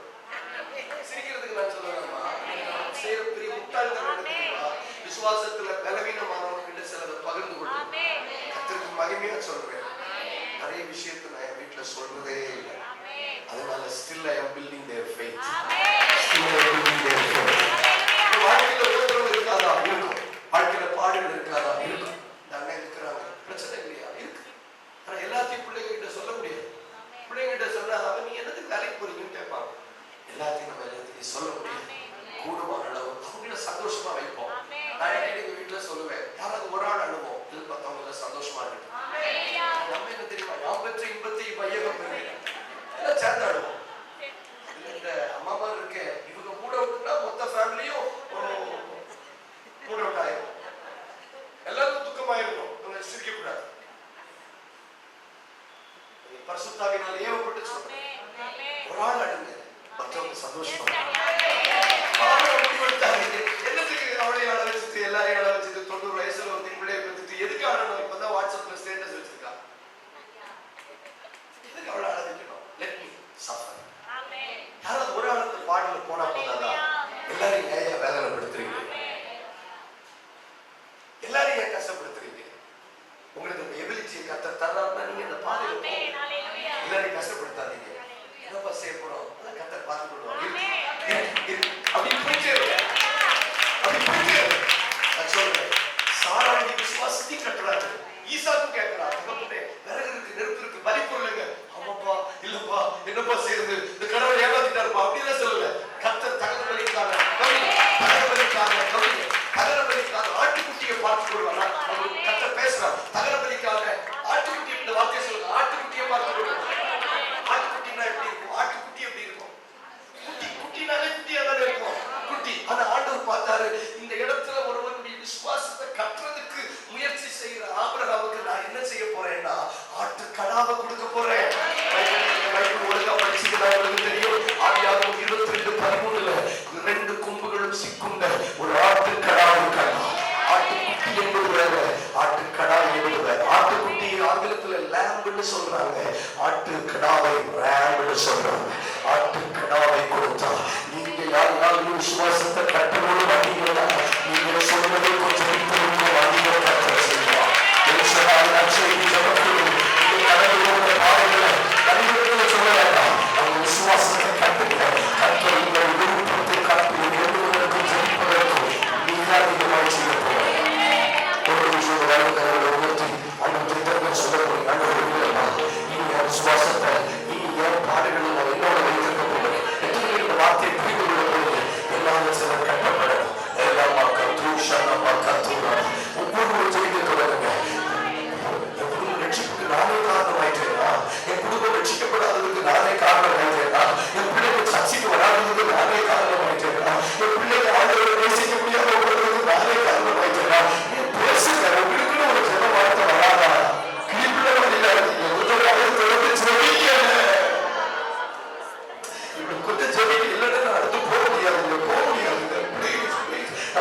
அதை சொல்லுங்க.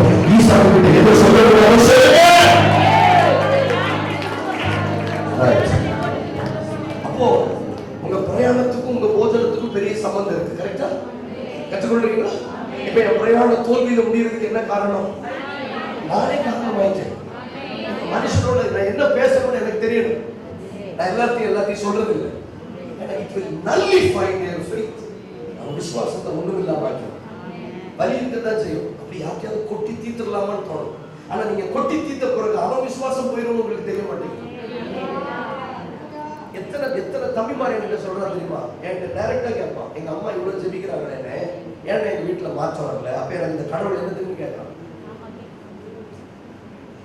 இதானே நடக்குது இன்னைக்கு. அன்று என்ன தேவையோ அதான் பேசுறான். ஆனா நீங்க அதை ஏன் சொல்றீங்க அவங்ககிட்ட? சரி, நன்றி. வாசிக்கலாம். யாரோட ஐக்கியம் வச்சு பக்கத்துல கேளுங்க, யாரோட ஐக்கியம் வச்சிருக்கீங்க? அவ்வளவு நாசமா போற ஐக்கியம். நீங்க உபவாசம் இருக்கேன்னு சொன்னாலே இது அல்சர் வந்துடாம அப்புறம் எவ்வளவு உபவாசிப்பான். ஆனா நீங்க அவரோட ஐக்கியம் வச்சீங்கன்னா அவர் சொல்லுவாரு, எனக்கு உன்னை பலப்படுத்துகிற கிறிஸ்துவினால எல்லாத்தையும் செய்யும், அவருடைய திட்டத்தை அவர்கிட்ட பேசணும். அவருடைய திட்டத்தை மனுஷன் பேசுற அவனுக்கு என்ன புரியும்? வேற வாசிக்கலாம். யோசுவா 10வது அதிகாரம் 12வது வசனம். யோசுவா 10 பாருங்க. மழை நின்ன பிறகுல இருந்து ஆரம்பிக்கிறது தான் பிரசங்கம். என்ன மறுபடியும் முதல்ல இருந்து வரும். நீங்க சரி சரி. யோசுவா 10:12 வாசிக்கலாம். கர்த்தர் எமோரியரை இஸ்ரவேல் புத்திரருக்கு முன்பாக ஒப்பு கொடுக்கிற நாளிலே யோசுவா கர்த்தர். அப்போ ஒரு தேவ மனுஷனுக்கு, ஒரு தேவ பிள்ளைக்கு தெரியணும், நான் யாரோட பேசினா என் பிரயாணம் வெற்றி அடையணும். யோசுவா கர்த்தரை நோக்கி பேசி, அவ்வளவுதான் நம்ம கற்றுக்கொள்ள போறோம். கர்த்தரை Joshua spoke to the Lord. அப்போ ஒரு தேவ மனுஷனுக்கு தெரியுது, நான் யாரோட பேசினா நான் உருப்பட முடியும், நான் யாரோட பேசினா நல்லாக முடியும். யோசுவா கர்த்தரை நோக்கி பேசி அடுத்து ஒரே ஒரு வார்த்தை மட்டும் வாசிக்க, பின்பு. பின்பு போதும், ஒரு வார்த்தை தான். பின்பு சொல்லுங்க, பின்பு. சத்தமா சொல்லுங்க, பின்பு. ஆங்கிலத்துல ஆஃப்டர் தட், கர்த்தரை நோக்கி பேசி பின்பு. எல்லாரும் சொல்லுவாங்க தெரியுமா, அவங்க கூட பேச ஆரம்பிச்சதுல இருந்து தான் இவன் இப்படி ஆயிட்டான் சொல்லுவாங்க. பாத்துருக்கீங்களா?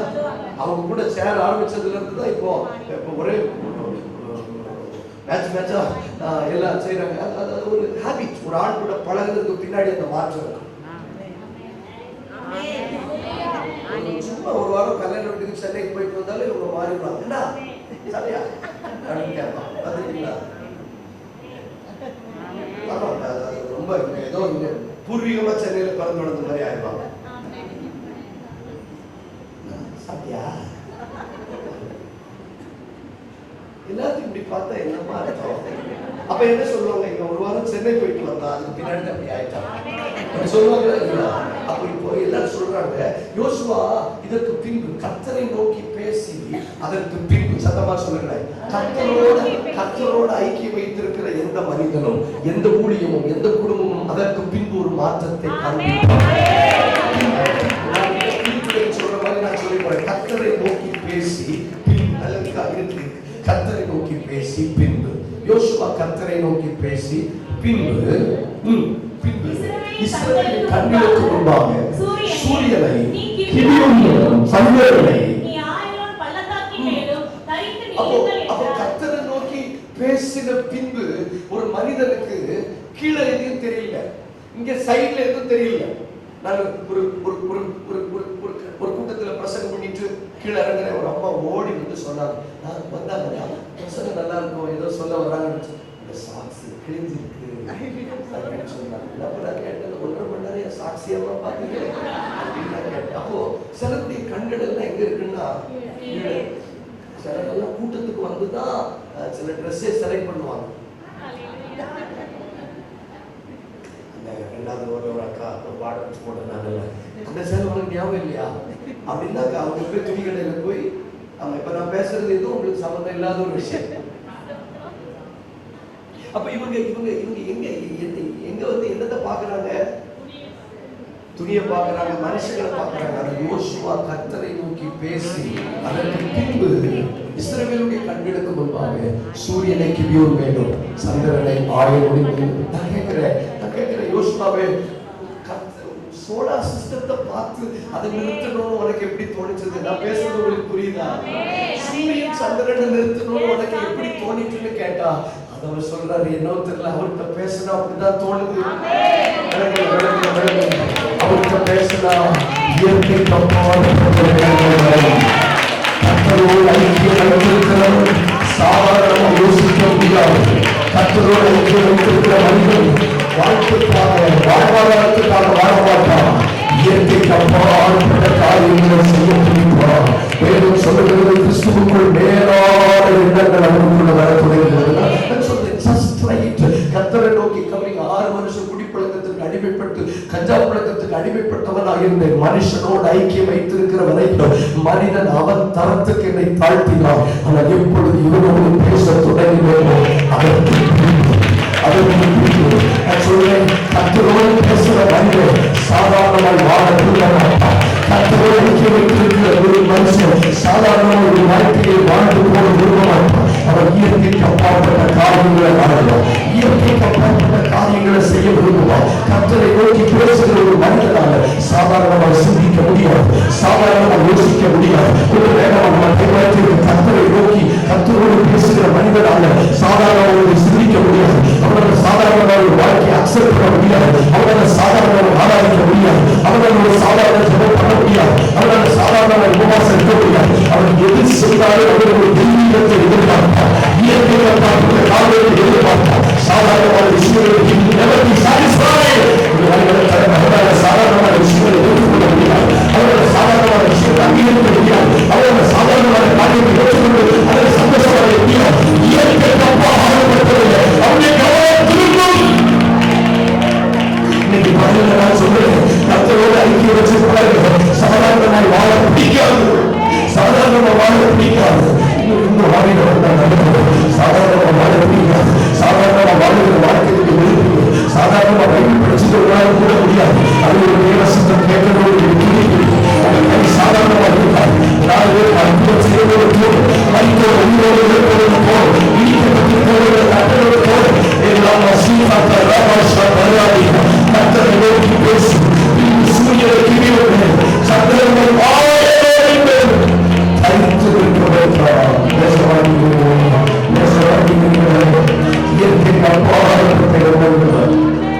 மனசே விசாலமாயிரும், உங்க எண்ணங்களை விசாலமாயிரும். ஏதோ வயிற்றுக்கு போஜனமும் போஜனத்துக்கு வயிறும் ஏற்கும் என்கிற மனநிலைமை மாறும். You will hate ordinary life. சகோதரி சகோதரா, தகப்பனே தாயே, சாதாரணமான வாழ்க்கையை நீங்க வெறுக்க தொடங்குவீங்க. யாரோடு பேசுகிறீர்கள்? யாரோடு பேசுகிறீர்கள்? ஏதாவது ஒரு வேலை கிடைச்சு, ஏதாவது ஒரு வாழ்க்கை வாழ்ந்து குடும்பத்தை பார்த்துக்கிட்டா போதும்னு சொன்ன ஒரு அனுபவங்கள் போய் ஏதாவது தேசத்துக்கு செய்யும், ஏதாவது பட்டணத்துக்கு செய்யும், அவரை சார்ந்தவர்களுக்கு ஏதாவது பிரயோஜனம் இருக்கிறது எண்ணம் அவருக்குள்ள உண்டாகும். யோசுவாவே, சூரிய சந்திரனை நிறுத்தணுங்கிற எண்ணம் எப்படி வந்துச்சு? அவர் சொல்றாரு, இல்ல அவரோட பேசினா அவரு சிருஷ்டித்தவைகளோடு நான் பேசுவேன். சூரியனை சந்திரனை சிருஷ்டித்தது யாரு? கர்த்தர். அப்ப அவர் சொல்றாரு, நான் கர்த்தரோட பேசினா அவரு சம்பந்தப்பட்ட விஷயத்தோட தான் நானும் பேசுவேன். நான் கர்த்தரோட பேசினா அவருடைய டிபார்ட்மெண்ட் என் டிபார்ட்மெண்ட், அவருடைய ஆளுகைக்குள்ள என்னெல்லாம் இருக்கோ அது என்னுடைய எண்ணமாய் மாறும். கர்த்தரோட பேசுற மனுஷன் எங்க போயிட்டாரு தெரியுமா? ஆதியாகமத்துக்கு போயிட்டார். அப்படின்னா உங்களுக்கு புரியுறது கொஞ்சம் கஷ்டம். கர்த்தரோட பேசுற மனுஷன் கர்த்தர் சிருஷ்டித்த விஷயங்களோட அவன் தொடர்பு கொள்ளுகிறான். கர்த்தரோட பேசுற மனுஷன் கர்த்தருக்கு சம்பந்தம் இல்லாத விஷயத்தை பேசவோ யோசிக்கவோ மாட்டான். கர்த்தரோட பேசுகிற மனுஷன் கர்த்தருக்கு சம்பந்தம் இல்லாத எந்த காரியத்தின் மேலும் அவன் ஈடுபாடு போகான். கர்த்தரோட பேசுகிற மனுஷன் குறை சொல்றதுல அவன் ஈடுபாடு போகான். கர்த்தரோட பேசுகிற மனுஷன் ராஜம் பார்க்கறதுல ஈடுபாடு போகான். கர்த்தரோட பேசுகிற மனுஷன் இசையில ஈடுபாடு போகான். நீங்க போகிறது எல்லாம் போகான். கர்த்தரோட பேசுகிற மனுஷன் கர்த்தரோட சம்பந்தப்பட்ட விஷயம் அவருடைய விஷயமாக கர்த்தரோட பேசி பாருங்க.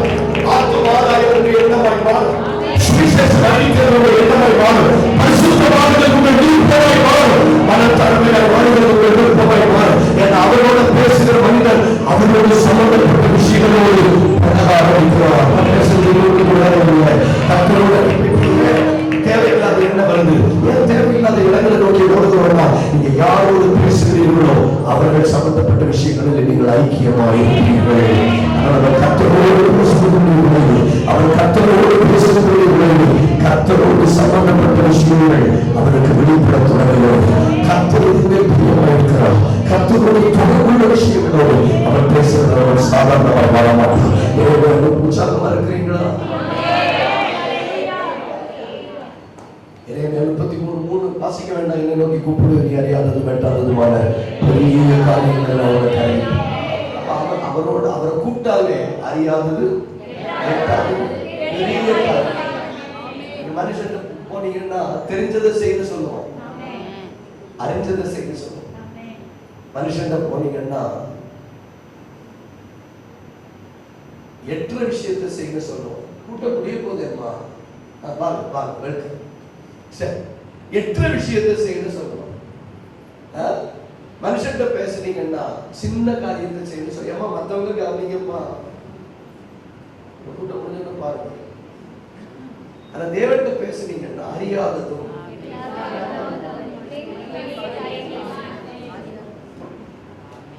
யாரோட பேசணும்?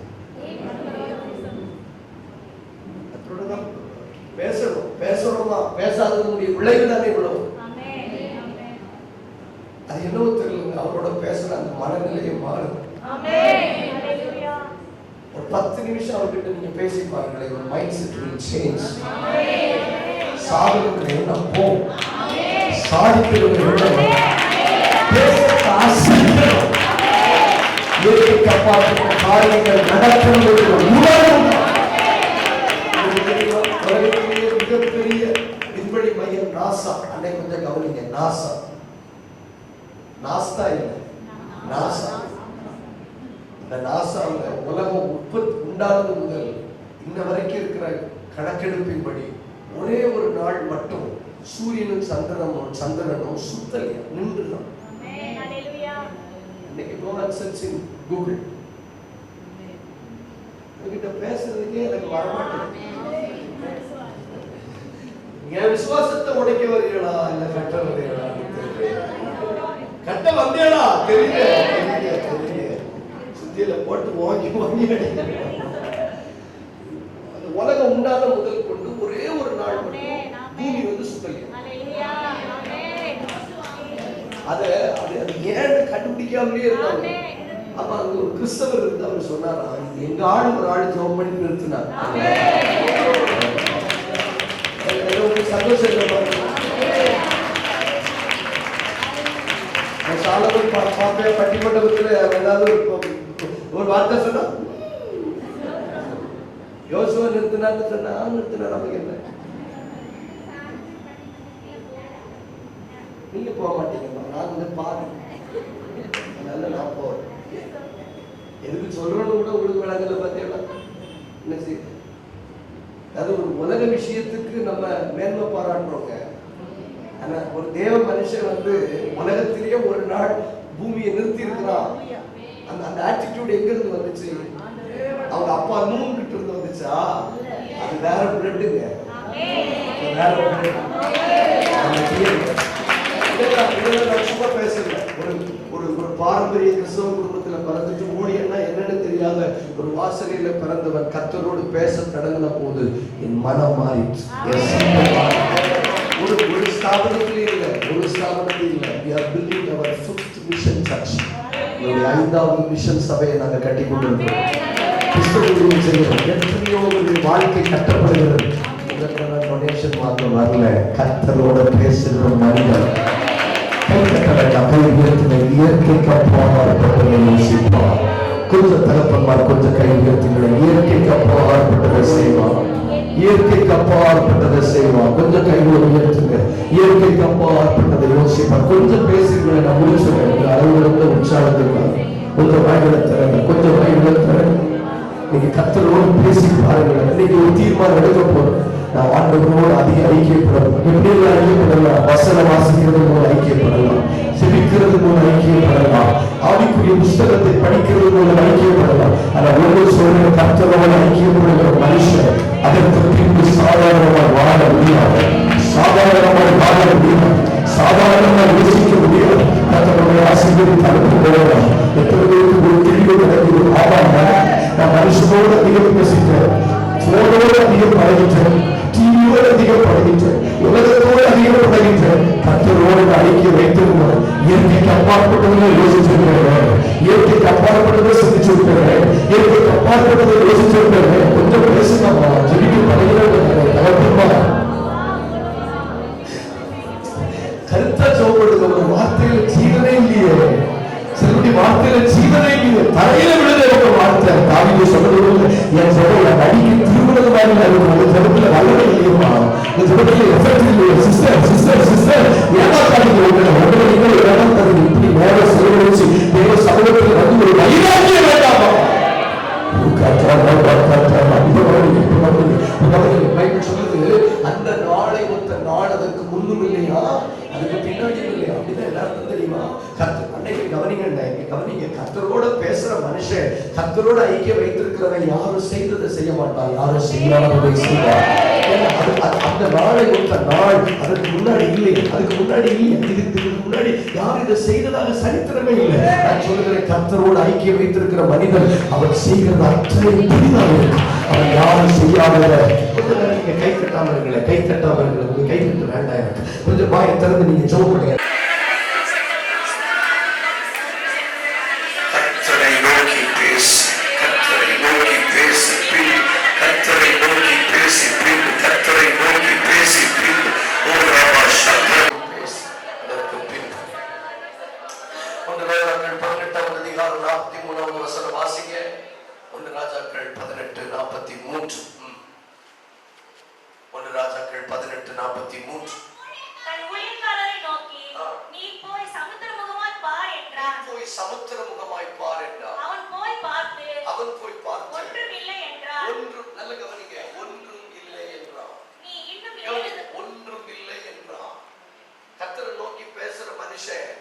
இல்லை என்கிற வார்த்தையை ஏற்றுக்கொள்ளவே மாட்டான்.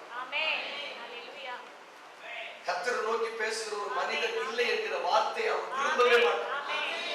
சமுத்திரமுகமாய் போய் பா என்று சொன்ன போது ஒன்றும் இல்லைன்னு சொல்றான். உடனே அவன் சொல்றான், ஒன்றும் இல்லையா, அப்ப முடிச்சுக்கோன்னு சொல்லல, இன்னும் 7 தரம் போய் பா, 7 தரம் போய் பா. ஒருவேளை நான் உங்களை பார்த்து நான் சொல்றேன், உங்க ஆவிக்குரிய வாழ்க்கையில இருக்குங்கிற சத்தத்தை விட இல்லைங்கிற சத்தத்தை ஒருவேளை நீங்க அதிகம் கேட்டிருக்கலாம்.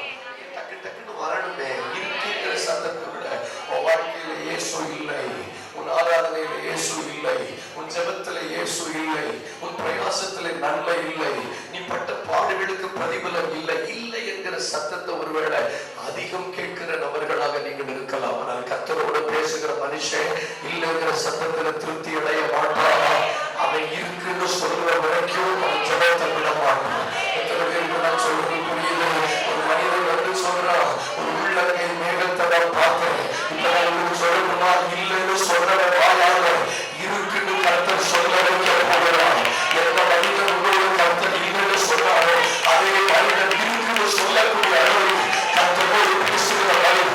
இன்னைக்கு காலை உபவாசம் நடத்து, கர்த்தரோடு பேசுகிற மனுஷன், கர்த்தரோடு பேசுகிற மனுஷன் இல்லைங்கிற வார்த்தையில திருப்தி அடைய மாட்டான். சீக்கிரம் சீக்கிரம் சொல்லி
பேசலன்னு சொல்லணும்.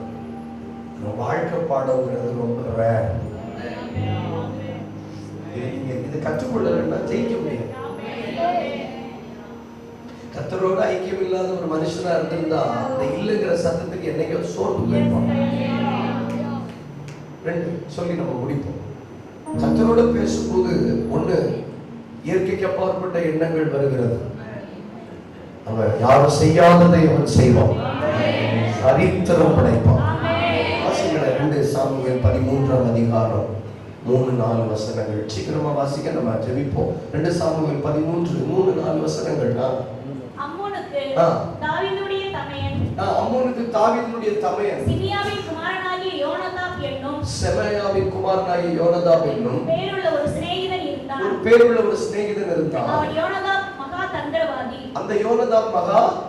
நல்ல கவனிக்க, நம்ம ஐக்கியத்தை பத்தி பேசிட்டு இருக்கிறோம். மனுஷனுடைய ஐக்கியம் தந்திரம் உள்ளது. சொல்லுங்க, தந்திரம் உள்ளது. அடுத்த வாசிக்க வாசிக்கிறோம். அவன் ஃப்ரெண்ட் ரொம்ப தந்திரவாதி. அவன் இவனை பார்த்து, ராஜகுமாரனாகிய நீ நாளுக்கு நாள் ஏன் இப்படி மெலிந்து போகிறாய்? எனக்கு சொல்ல மாட்டாயா? இதான் மனுஷனுடைய வார்த்தை. அடுத்து அதற்கு அம்மோன், என் சகோதரன் அப்சலோமின் சகோதரியாகிய தாமாரின் மேல் நான் ஆசை வைத்திருக்கிறேன் என்றான். என் சகோதரன்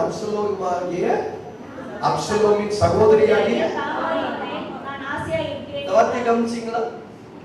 அதாவது ஒரே அப்பாங்க, வேற வேற அம்மா. தாவீதுக்கு நிறைய மனைவிகள் இல்லையா? அதுல ஒரு மனைவியினுடைய மகனும் மகளும் தான் இந்த அப்சலோமும் தாமரும். ஆனா அவன் எப்படி சொல்லியிருந்திருக்கணும்? என் சகோதரியாகிய தாமர் மேல நான் ஆசை வச்சிருக்கேன்னு சொல்லணும். ஆனா அவன் எப்படி சொல்றான் பாருங்க, இங்க கவனிங்க. என் சகோதரனாகிய அப்சலோமுடைய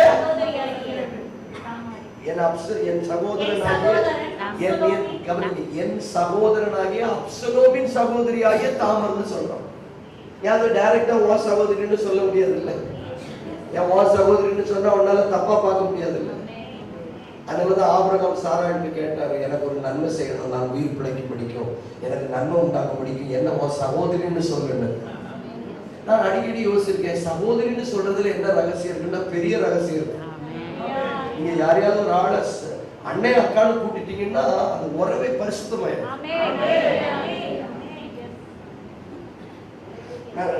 யூத் மீட்டிங்ல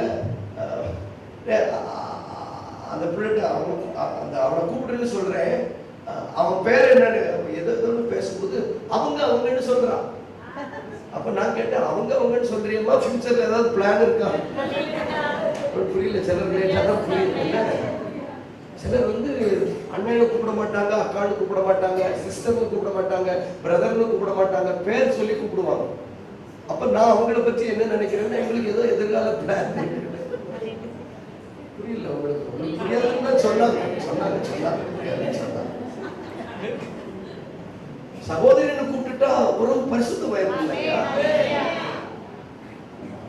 அது நீங்க அது எவ்வளவு பெரிய பாவத்தினுடைய பக்க விளைவுகளை கொண்டு வர இடமா இருந்தாலும் சகோதரின்னு கூப்பிட்டுட்டாலே ஒரு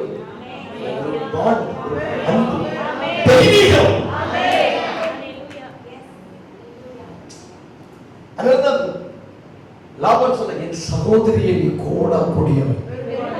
அதுக்கு வாழ்க்கையில பரிசுத்தமா வாழணும்னு நினைக்கிற அத்தனை பேரும் சொல்லக்கூடிய வாழ்க்கை சகோதரா சகோதரி.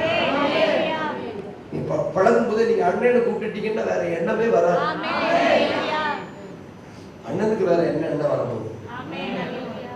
அண்ணனுக்கு கூப்பிடுறதுக்கு அவ்வளவு கஷ்டமா இருக்கு. Future plan. நான் அப்படி கூப்பிடாம இருந்தவங்க எல்லாம் பின்னாட்கள்ல பார்த்திருக்கேன். சேர்ந்து ஜோம் பண்ணிருக்காங்க அப்படின்னு. பாவி பயல, அதனாலதான் நீ அக்கான்னு கூப்பிடாம இருந்தியா?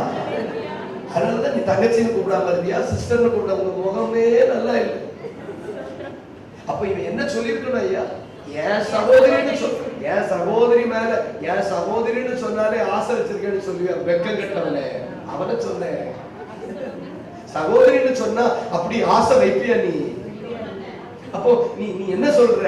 என் சகோதரனாகிய அப்சலோமின் சகோதரி. அப்ப கொஞ்சம் டிஸ்டன்ஸ் கீப் அப் பண்றான். ஒன்னு அவன் என்ன சொல்றான்? இவன் அவனுக்கு மேல நல்லவன். நீ வியாதிக்காரனை போல உன் படுக்கையில படுத்துக்கொள். அப்போ அப்பா உனக்கு காப் சிரப் வாங்கிட்டு வருவார். அப்ப நீ சொல்லு, நீ அவ எனக்கு பணியார சுட்டியா முன்னாடி சமைச்சா எனக்கு அவன் காய்ச்சல் சரியாகும். இதான் மனுஷனுடைய ஐக்கியம். நன்றி. உங்க பிரச்சனையை மனுஷன் சொல்லுங்க, 2 வட்டிக்கு லோன் வாங்கி தருவோம். நீங்க மனுஷன் சொல்லுங்க, சூப்பரா வட்டிக்காரன் உங்களுக்கு அறிமுகப்படுத்த. இதான் மனுஷனுடைய ஐக்கியம். நன்றி நன்றி. உயிர் போயிருக்கு. மனுஷன்கிட்ட நீங்க ஐக்கியம் வச்சீங்கன்னா மனுஷன் எப்படி சொல்லி தர்றா? நான் முடிக்கிறேன். மனுஷனோட ஐக்கியம் வச்சா என்ன சொல்லி தர்றா? வியாதிக்காரனை போல படு, நடி, இப்படி செய். இதான் மனுஷனுடைய ஐக்கியம். அதே மாதிரி அவன் செய்தா ஒர்க் அவுட் ஆகுது. விஷயம் 13:14 சீக்கிரம் வாசிங்க. 13:14 சீக்கிரம். அவன் அவள் சொல்லை கேட்க மாட்டேன். அதுக்கு முந்தின வசனம் அதுக்கு முந்தின வசனம் இல்லையா? அவனை பார்த்து ராஜகுமாரனாயே நீ நாளுக்கு நாள் எதினால் இப்படி மெலிந்து போகிறாய்? நான் என் வெட்கத்தோட எங்கே போவேன்? நீயும் இஸ்ரவேலிலே மதிக்கெட்டவன். அவன் என்ன சொல்றா பாருங்க, நான் என் வெட்கத்தோட எங்கே போவேன்? நீ இஸ்ரவேலிலே மதிக்கெட்டவனின் ஒருவனை போலாய். இப்பொழுது நீ ராஜா, இந்த வார்த்தையை சொல்லுங்க. இப்போது நீ ராஜாவோட பேசு. சீக்கிரம் சொல்லுங்க, முடிப்போம். இப்போ நீ ராஜாவோட பேசு. அவன் என்ன சொல்ற தெரியுமாமா? நீ ஆசைப்படுறது சரியா தப்பான்னு எனக்கு கூட தெரியலன்னு சொல்றான். பக்கத்துல பார்த்து மனுஷங்களுக்கு எது சரி எது தப்புன்னு தெரியாது. அவனுக்கு பாவம் இல்ல, 1000 பேர் போய் சொல்லியாவது ஒரு கல்யாணம் பண்ணி வைப்போன்னு சொல்றது மனுஷன். அப்புறம் வாழ்க்கைக்குள்ள போய் சொல்ல வேண்டியது இருக்க. இது உங்களுக்கு தெரியாதுன்னு சொன்னாங்க. இங்கிலாந்துல இப்பதான் புரிஞ்சாங்களோ. 1000 போய் சொல்லி ஒரு கல்யாணம் பண்ணுவாங்கம்மா.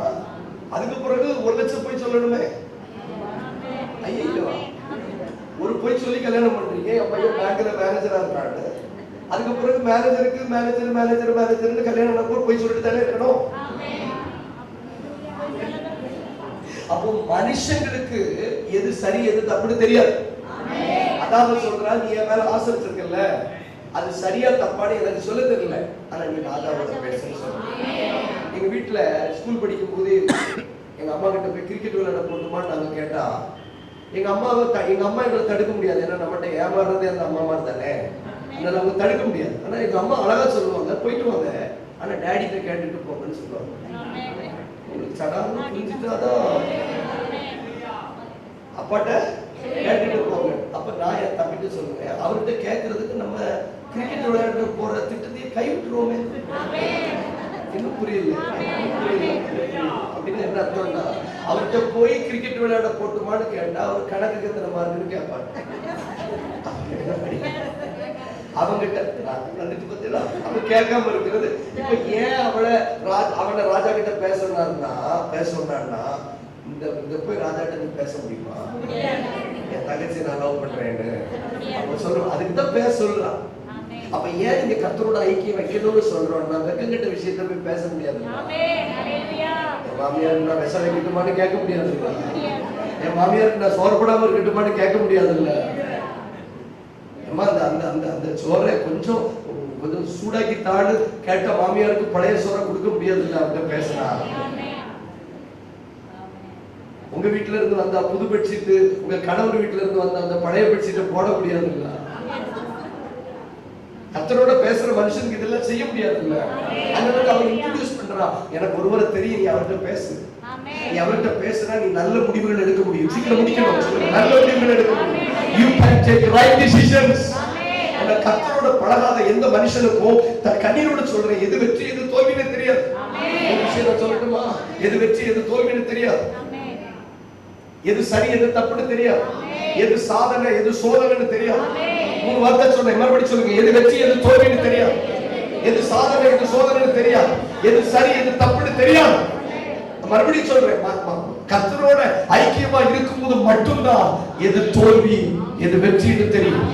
எது சரி எது தப்புன்னு தெரியும். எது சாதனை எது சோதனை எது வேதனைன்னு தெரியும். இல்லைன்னா you can't understand it. உங்களால கண்டுபிடிக்கவே முடியாது. இப்ப பாருங்க. ஆனா இவன் என்ன செய்திருக்கணும்? யார்கிட்ட பேசிக்கணும்? ஆனா இவன் ராஜாட்ட பேசாம அவள் அப்படி போட்டுருக்கு. அவள் சொல்லை கேளாம போதும் அதுக்கு நாசமா போயிட்டான். அதுக்கு அந்த வசனத்தை வாசிக்க வேண்டும். அப்புறம் நாசமா போயிட்டான். அப்படி நாசமாக்கிட்டான். இவளை நாசமாக்குறத அவன் அண்ட வெளியில இருந்து பார்த்தான். வெளியில பார்த்து கேட்கிறான், அம்மன் அவன் கூட இருந்தாரான்னு கேட்கிறான். அவன் அழுதுட்டே போறான். அப்சலோமு அம்மனை கொள்றான். அதுக்காக யோவாவும் அப்சலோமும் கொள்றான். தாவீது கெவினி வகையா அழுதுட்டு போறான். கர்த்தரோட ஐக்கியம் வைக்காததனுடைய விளைவு நீண்ட கால விளைவு.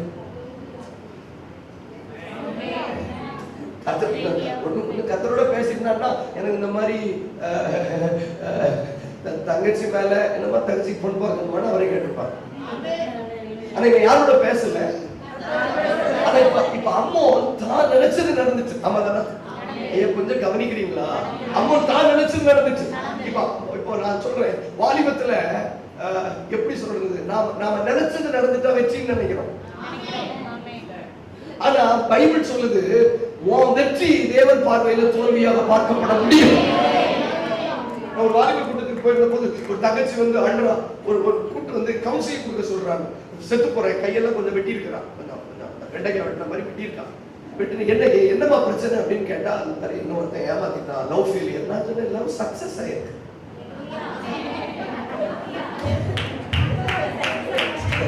லவ் ஃபெயிலியர் அப்படியே சக்சஸ் ஆயிருக்கு. அவன் மாதிரி பைத்தியம் மாதிரி பார்த்தா, பைத்தியம் பிடிச்சிருக்கான்னு சொன்னேன்.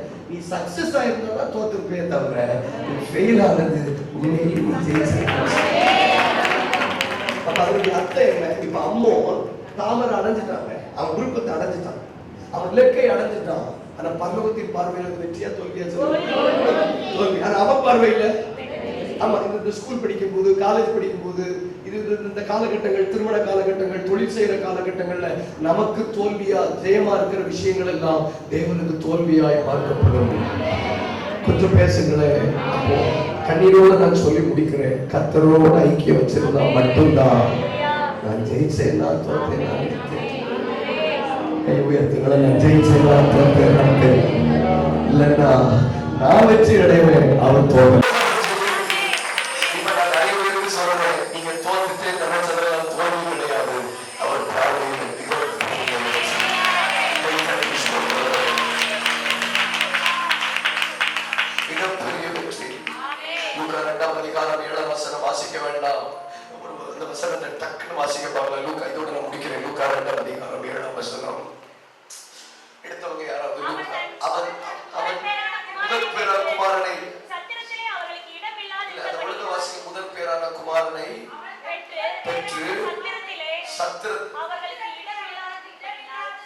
சத்திரத்திலே அவர்களுக்கு இடம் இல்லாதிருந்தபடி, அந்த வார்த்தையை சொல்லுங்க, இடம் இல்லாதிருந்தபடி.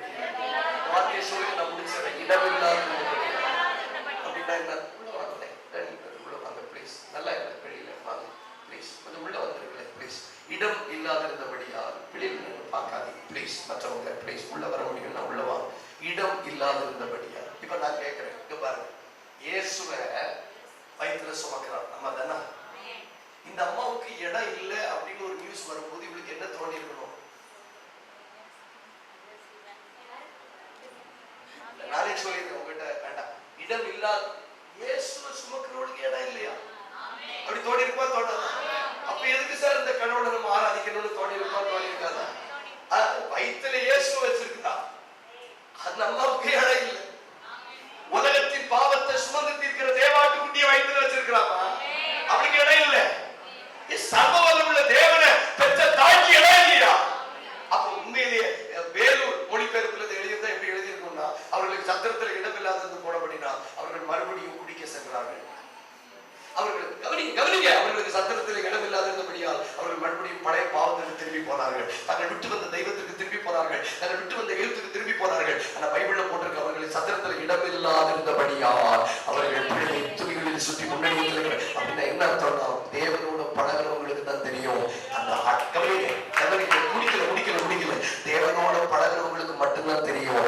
அடைக்கப்பட்ட வாசல் கூட எனக்கு வெற்றி தான். அடைக்கப்பட்ட வாசல்கள் கூட வெற்றி தரவர்களுக்கு அடைக்கப்பட்ட வாசல் கூட வெற்றி தான். ஏன் தெரியுமா? ஒருவேளை அந்த வாசல் அவங்களுக்கு திறந்து இருந்துச்சுன்னா சாஸ்திரிகளுக்கு சத்திரத்தினுடைய அட்ரஸ் தெரியாது. சாஸ்திரிக்கு தெரிஞ்ச அட்ரஸ் மாட்டு தொழுவோம். ஏன்னா அந்த அட்ரஸ் 900 வருஷத்துக்கு முன்னாடியே ஏசாயா தீர்க்கதரிசி சொல்லிட்டான்.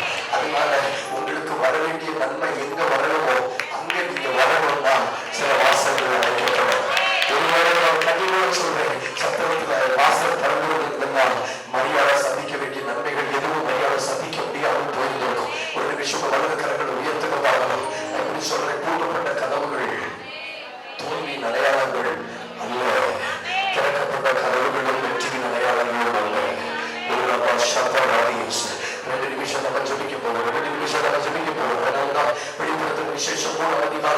வசனம் சொல்லுகிறது, ஒருவரும் கூட்டக்கூடாதபடி திறக்கிறவர், ஒருவரும் திறக்கக்கூடாதபடி பூட்டுகிறவர். நம்ம பூட்டுகிறவர்களா திறக்கிறவர்களா?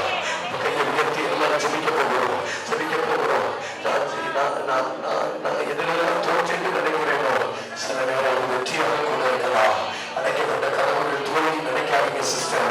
அடைக்கப்பட்ட வாசல்கள் தோல்வி நினைக்காதீங்க. சில மனுஷனுடைய கதவுகள் அடைக்கப்பட்டது தோல்வின்னு நினைக்காதீங்க. சில மனுஷனுடைய எண்ணங்கள் அடைக்கப்பட்டது தோல்வி நினைக்காதீங்க. சில வேலைகள் கிடைக்காமல் போனது தோல்வி நினைக்காதீங்க. சில இடத்துல இடம் கிடைக்காதது தோல்வி நினைக்காதீங்க. ஜெபிக்க தொடங்கினீங்க, நல்ல இருக்கும். ஜெபிக்க தொடங்கினீங்கன்னா உங்களால் விடுதலை அடைய முடியும். யாரும் சிலர் சொல்றீங்க, தேவன் திட்டத்தை செய்வாங்க, எங்களுக்கு ஏன் வாசல் அடைக்கப்படுது, எங்களுக்கு ஏன் சத்திரத்தில் எவ்வளவு ஆவியாளர் சொல்லுவாங்க, மகள் தோற்றது இது கூட வெற்றி தான், இது கூட வெற்றி தான். கொஞ்சம் வாயை திறந்து சொல்லிங்க, கொஞ்சம் வாயை திறந்து சொல்லிங்க. நம்ம கடைசி ஜெப நேரத்துக்கு வந்துருக்கோம். கர்த்தரோட ஐக்கியப்பட்டா மட்டும்தான் எது வெற்றி எது தோல்வின்னு தெரியும், எது சரி எது தப்புன்னு தெரியும், எது சாதனை எது சோதனை தெரியும். ஆனா கர்த்தரோட ஐக்கியப்படலைன்னா நீங்க எல்லாத்திலையும் தோற்று நினைக்க போகணும். வாயத்திறங்க ஆதியாகமம் 19:11 வசனம், லோத்துடைய வீட்டு கதவு சிறியோடு பெரியோடு மட்டும் கிட்டி நெருக்கினார்கள், வாசலை தேடி தேடி அழுத்து கொண்டார்கள். இப்பதான் கேட்கிறேன், அந்த கதவு திறந்திருந்தாலும் அவர்களுடைய தோல்வியை தவிர அடைக்கப்பட்ட கதவுகளை வெற்றியும் அடைகிறார். உன்னை இன்னும் தவறு செய்யாதபடி சில கதவுகளை அடைக்கிறார், இன்னும் தவறு செய்யாதபடி கதவுகளை அடைக்கிறார், இன்னும் துணிகரமாய் பாவத்துக்கு புரிவிடாதபடி அந்த கதவுகளை அடைக்கிறார். எனக்கு இந்த கூட்டத்துடைய கடைசி நிமிடங்கள் சொல்றேன், இப்போ நீங்க தோற்றேன்னு நினைச்சது கூட அது வெற்றி நிறைய வரலாம். இந்த கைத்தட்டி ஆளுநருக்கு கை வச்சு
ராஜா தம்முடைய குமாரனுக்காக மனம் நொந்திருக்கு. பைபிள் வாசிங்களே, மனம் நொந்திருக்கிறார் என்று அன்றைய தினம் ஜனங்கள் கேள்விப்பட்டார்கள். அது நிமித்தம் அன்றைய தினம் இந்த வார்த்தை சொல்லுங்க, அந்த அன்றைய தினம் அந்த ஜெயம் அவர்களுக்கு எல்லாரும் சொல்லுங்க, அந்த ஜெயம் என்ன கவனிங்க அந்த ஜெயம் ஜனத்துக்கு ஜெயம் துக்கமா மாற முடியும். அப்சலோமை நான் கொன்னுட்டேன்னு யோவாபும் யோவாவுடைய சேனையும் கொண்டாடுறாங்க. அந்த சிங்காசனத்தில் இருக்கிற தாவீது துக்கமா இருந்ததுனால அந்த ஜெயம் ஜனத்துக்கு என்னவா மாறிட்டு சொல்லி முடிக்கிறேன். நான் ஜெயித்து பரலோகத்தை தோற்கடிக்க முடியும். நான் ஜெயிச்சு என் ஆண்டவரை தோற்கடிக்க முடியும். ஜனங்கள் மத்தியில நான் ஜெயிச்சு தேவனுக்கு முன்னாடி என் ஊழியத்தில் என்னால தோற்க முடியும். ஆனா ஜனங்களுக்கு முன்னாடி நான் தோற்று தேவனுக்கு முன்னாடி சேவாக கல்லெறிஞ்சு கொள்றாங்க. உலகத்தின் பார்வையில ஒரு ஊழியக்காரனை கல்லெறிஞ்சு கொண்டுட்டாங்க. தோல்வி. இயேசு சிங்காசனத்தில் எழுதி வரவேற்கிறார். நான் உங்களை பார்த்து சொல்றேன், அந்த தோல்வி தோல்வியின் மனநிலைமையில நீங்க இருக்கிறதுக்கு காரணம் நீங்க அவரோட பழகாததுனால. எல்லாத்திலையும் படிப்புல தோத்துட்டேன், வாழ்க்கையில தோத்துட்டேன், விரும்பின வாழ்க்கை கிடைக்கல, விரும்பின படிப்பு கிடைக்கல, விரும்பின இடத்துக்கு போக முடியல, சத்திரத்துல இடம் இல்லாம போயிட்டு அண்ணன் சொல்றாரு, இதெல்லாம் என் கூட பழகினா உனக்கு தெரியும், இதெல்லாம் தோல்வி இல்லை. விரும்பின கனவெல்லாம் திறந்தோம்னா நம்ம அழிஞ்சிருப்போம். நம்ம ஜெபிப்போம், ஆசைப்பட்டதெல்லாம் நடந்திருந்ததுன்னா நம்ம இன்னைக்கு நாம இருக்கவே மாட்டோம். அந்த சோதம் குமராவின் கதவை, லோத்துடைய கதவை சின்ன பையன்ல இருந்து பெரிய வரைக்கும் தட்டுனானே, இந்த கதவு அழுத்து போய் மட்டும் கதவை தட்டி கதவு திறக்கப்படலை. நான் இப்ப கேட்கிறேன், அவனுக்கு கதவு திறக்கப்படலைங்கிறது தோல்வி, பரலோகம் சொல்றது ஒரு வெற்றி. அவன் கதவை எதுக்கு திறக்கிறான்னு உங்களுக்கு தெரியல. அந்த தூதர்கள் வந்து பின்னாடி புருஷர்கள் அடைக்கிறாங்க. என்ன அது திறந்தா இன்னும் பாவம் பெருகிறது. என்ன முழுவமா இப்படி அதன் அடிப்படையில் பார்த்தா நிறைய காரியங்கள் நம்ம ஜெயிச்சிருக்கோமே தவிர நம்ம தோக்கல. இன்னைக்கு மறுபடியும் கர்த்தர் என்னோட பேசியிருக்கிறான்னு சொல்றவங்க மட்டும் நீ எழுந்திருந்து பூஜனம் பண்ண. நீ பண்ண வேண்டிய பிரயாணம் வெகுதோ. 5 நிமிஷம் கரெக்டா ஜெபிக்க போறோம். எத்தனை பேர் சீரியஸா ஜெபிக்க போறீங்க? என் கூட இணந்து கொள்றேன்னு சொல்றவங்க தகப்பன்னா முடியாதவங்க உட்கார்ந்துக்கோங்க, தப்பு இல்லை. முடிஞ்சவங்க எல்லாரும் எழுதி 2 சுட்டு கண்ணீர் ஆண்டவரே சத்தம் வரட்டும். இந்த போஜனம் ரொம்ப முக்கியம். இந்த போஜனம் ரொம்ப முக்கியம். இந்த போஜனம் ரொம்ப முக்கியம். உங்க பிரயாணத்துக்கு இந்த போஜனம் ரொம்ப முக்கியம். எத்தனை பேர் கற்றுக்கொண்டேன்னு சொல்றீங்க? இந்த போஜனம் தான் உங்க பிரயாணத்துல உங்களை வாழ வைக்க போகுது. ஆனா மனிதனோட ஐக்கியம் வைத்து நிறைய விஷயங்களை நான் செய்ய முடியாம போயிட்டு நானும் கெட்டு மற்றவங்க விசுவாசத்தையும் உடைச்சுட்டேன். இங்க நான் போல சிலர்கிட்ட சில சொல்லாம கையாள போல ஜெபிக்க தொடங்குங்க. சில மோசமான விஷயங்களை நான் குடும்பத்தில் பகிர்ந்து கொள்ள போவதில்லை. அவங்க சோதனைப்படுகிற விஷயத்தை நானே கையாள போகிறேன். நான் பேசுற வார்த்தை சிலருடைய விசுவாசத்தை கட்டணும். இல்லைன்னா பேசாமல் இருப்பது நல்லது. பேசுங்க ஐயா, பேசுங்க. கடைசி ஜபம், கடைசி அந்த கஷ்டம் கூட போட்டோம். அவங்க சந்தோஷமா இருக்கட்டும். அதனால பிள்ளைங்க கத்தரை தேட மாட்டேங்கிறாங்க. இந்த சந்தர்ப்பத்தை கண்டுபிடிச்சீங்க. இனி ஏன் பாவம் நான் சுமக்க போறேன். நம்ம மற்றவங்க நான் சொல்ல மாட்டேன். நல்லா இருக்கிறேன்னு சொல்லுவேன், நல்ல இருக்கிறேன்னு சொல்லுவேன், நல்ல இருக்கிறேன்னு சொல்லுவேன். சொல்லுங்க, அந்த மாதிரி சொல்லுங்க. என் கருத்து நடுவில் நான் சுகமா குடியிருக்கிறேன், சுகமா குடியிருக்கிறேன். யாருக்கு சொல்லி யாரையும் வேதனைப்படுத்த விரும்பல. கொஞ்சம் கையை உயர்த்த மாட்டீங்களா? யாரையும் வேதனைப்படுத்த விரும்பல. பேசியிருக்கிறாரு, எத்தனை பேர் உணர்றீங்க, எத்தனை பேர் உணர்றீங்க. கொஞ்சம் வாழ்க்கை ஒரு மகிமை இறங்கி வந்து நம்ம ஆசீர்வதிக்க விரும்புகிறோம்.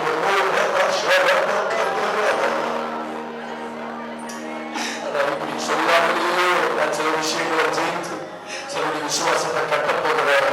அந்த தலைவரை உங்க பிள்ளைகளுடைய விசுவாசத்தை கட்டுங்க, உங்க கணவனுடைய விசுவாசத்தை கட்டுங்க, உங்க சபையுடைய விசுவாசத்தை கட்டுங்க. எனக்கு சொல்ல வேண்டிய விஷயத்தை மட்டும் நான் சொல்லுவேன். எல்லாத்தையும் நான் சொல்ல மாட்டேன். பார்க்கும்போது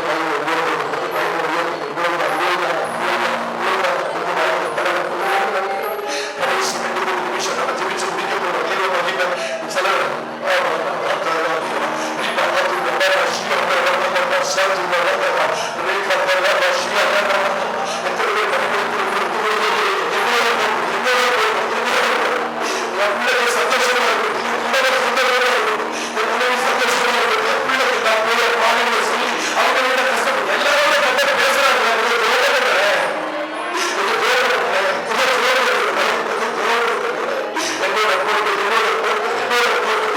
சில விஷயத்தை பகிர்ந்து கொள்ள போவதில்லை.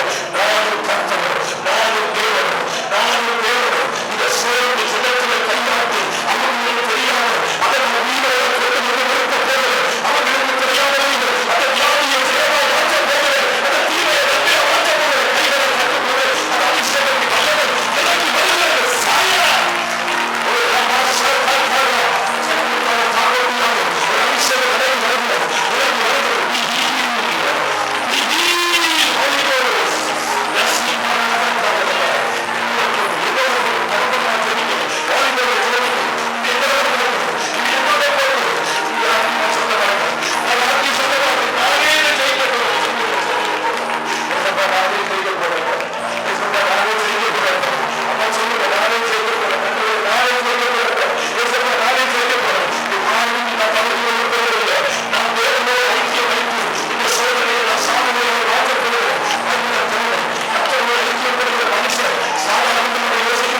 செய்தியோடு தெய்வ மகனோடு கூட பேசுங்கப்பா. ஒவ்வொரு நாள் உறவாடி இருக்கும்படி எங்கும் மத்தியில் நீங்கள் பிரசனமாகி அப்பா கிருபையினால் இரக்கத்தினால் எங்களோடு வாசம் பண்ணி ஒரு மகிமையின் சமாதானத்தினால் கிருபையினால் எங்கள் வார்த்தைகளால் பேசுகிறப்பா. உங்க கூட கோடி நன்றி அப்பா. அன்பு தோழர்களையும் உங்க குடும்பத்தையும் அவர்களையும் இன்னும் அதிகமாக ஆசிரியப்பா. உண்மையாக இந்த இடத்துல அப்பா அப்பா வாஞ்சோடு வந்திருக்கிற தெய்வ பிள்ளைகளுக்கு அழகாக அழைக்கப்படுத்தின அன்பு அண்ணா தோழி சிவாஜி குடும்பம் மற்றும் எஸ்தர் ராணி இவங்களோட குடும்பம், டேவிட் இன்ப குமார் அவருடைய குடும்பங்களையும் மற்றும் திரு மோகன் அவர்கள் அவர் திருமணத்துக்காக எல்லாம் செஞ்சு வைக்கிறவர்களோ இவர்கள் உண்மையாகவே மனுஷன் மாற்றத்தினால மாற்றமல்ல, வார்த்தையினால திரைத்தான் மாற்றினார்கள், வார்த்தையினால் அன்பு தோன்றுகிறவர்களாக தோற்கும்படியாக திரும்பி எடுத்துக்கிறார். ஆனாலும் நம்ம குடும்ப சரீரத்தினராக இருக்கிற ஆகாரத்தை கொடுத்த இந்த குடும்பத்தை நீங்கள் ஆசீர்வதிங்கப்பா. தேவ கிருபையினாலும் பிள்ளைகளை பிரயாசத்தெல்லாம் ஆசீர்வதிங்கப்பா. நான் உண்மையாகவே அந்த இடத்துக்கு அந்த ஜபக்குழுவிற்கு நாங்கள் நாகரத்தை போடும்போது நாங்கள் உண்மையாகவே நான் ஆசீர்வதிக்கப்படப்போகிறோம். உண்மையாக நான் சமாதானத்திற்கு போகிறோம். உண்மையாக ஒரு விசுவாசத்துலாம் வந்து நீங்கள் பேசு கிறிஸ்து அவருடைய குடும்பங்களை ஆசீர்வதிங்கப்பா. தேவ கிருபை சோதனைப்பா. இப்படி மகிழ்ச்சினாலும் இப்படி பிரசவத்தினாலும் இப்படி இறக்கத்தினாலும் இப்படி கல்வாரினாலும் இந்த குடும்பங்களை ஆசீர்வதிங்கப்பா. தேவ கிருபை சோதனைப்பா. அவர் கைது செல்வதோட ஆசீர்வதிங்க. அவர் குடும்பங்கள் எல்லாம் கொடுத்து ஆசீர்வதித்து தேவ கிருபையினாலும் தேவனுடைய ஆசீர்வாதம் கல்வா மகிழ்ச்சினால் ஆசீர்வதிக்கிறதை செய்யுங்க. ஆசீர்வதிங்கப்பா. திருமணத்துக்காக ஜெபிக்கிறோம் அப்பா. அப்பா சில குடும்பங்களுக்கு திருமணம் ஜெபிக்கிறோம். அவர் திருமணம் சீக்கிரமாகவே இணைக்கும்படி கிருபை செய்யுங்க அப்பா. மனிதன் தனிமையா இருக்கிறது நல்லதல்ல. உண்மையாக அன்றைக்கு நீங்க பேசு கிறிஸ்து எந்த திசையை உடைய பிள்ளைகளுக்கு யாரை எங்க வைத்திருக்கிறோம் அவர்கள் நேரடி கிருபை செய்யுங்க அப்பா. தேவரோட கிருபை நடத்துங்க. ஆசீர்வதிங்க. யேசுவா ஜெபக்குழு ஜெபக்குழு நடத்துங்கப்பா. இன்றைய மாலை நடக்க கூட்டத்தில் உடைய மகிமையின் தரிசனம் ஆட்கொள்ளட்டும் அப்பா. மக்களை கொண்டு வாங்க. தெய்வம் அவனோடு பேசுங்க. தேவ செய்தியோடு பேசுங்கப்பா. பாடல் ஆடங்கள் பேசுங்கப்பா. தேவ கிருபை நடத்துங்க. அந்த எல்லை முழுவதும் இப்போ தேவதூதன் காவல் புரிந்து மகிமைக்குள்ளாக கிருபை செய்யுங்கப்பா. வந்திருக்கிற சிறு குழந்தை முதல் பெரியோர் வரைக்கும் இப்படி பிள்ளைகளை ஆசீர்வதிங்க. பத்திரமாக வந்து பிள்ளைகள் பத்திரமாக வீட்டுக்கு சென்று இப்படி பொக்கிஷமான அந்த அபிஷேக வார்த்தையை இப்படி பிள்ளைகளை எடுத்துக்கொண்டு போய் தன்னை நிலத்திலே பதிக்கும்படி கிருபை செய்யுங்கப்பா. ஆசீர்வதித்து தாய்ப்படுங்க. இந்த ஆகாரத்தை ஆசீர்வதிங்க. பிதா குமாரன் பரிசுத்தாவின் ஆசீர்வாதம் அந்த ஆகாரத்தில் இறங்கிற மகிமை கிருபையினால் பிள்ளைகளை பெற்றுக்கொண்டு நல்ல சந்தோஷமாக கிருபை செய்யுங்க. ஆசீர்வதிங்க. எல்லாவற்றையும் இயேசு கிறிஸ்துவால் ஜெபிக்கிறேன் அன்பின் பிதாவே ஆமென். என்னாத்மாவே கர்த்தரை ஸ்தோத்திரி. என் முழு பரிசுத்த நாமத்தை ஸ்தோத்திரி. என்னாத்மாவே கர்த்தரை ஸ்தோத்திரி. கர்த்தர் செய்த சகல வரலாறே ஆமென். அப்படி ஆண்டவராகிய இயேசு கிறிஸ்து கிருபையும் அவருடைய நன்மைக்கும் பிதாவாகிய குமாரனாகிய தெய்வமும் அவருடைய மகிமையும் அப்பா இன்னும் இன்னும் விசேஷம் தேவிச்சிட்டு தேவ மகனோடு உரித்தோடும் எல்சடா ஜெபக்குழுவோடும் குடும்பத்தில் ஒவ்வொரு மக்களோடும் கர்த்தர் வருகை மற்றும் என்றென்றும் நிலைத்திருப்பதாக ஆமென் ஆமென். அல்லேலூயா அல்லேலூயா அல்லேலூயா. கர்த்தர் மகிமை ஆசீர்வதிப்பார். தொடர்ந்து சமாதானத்திற்கு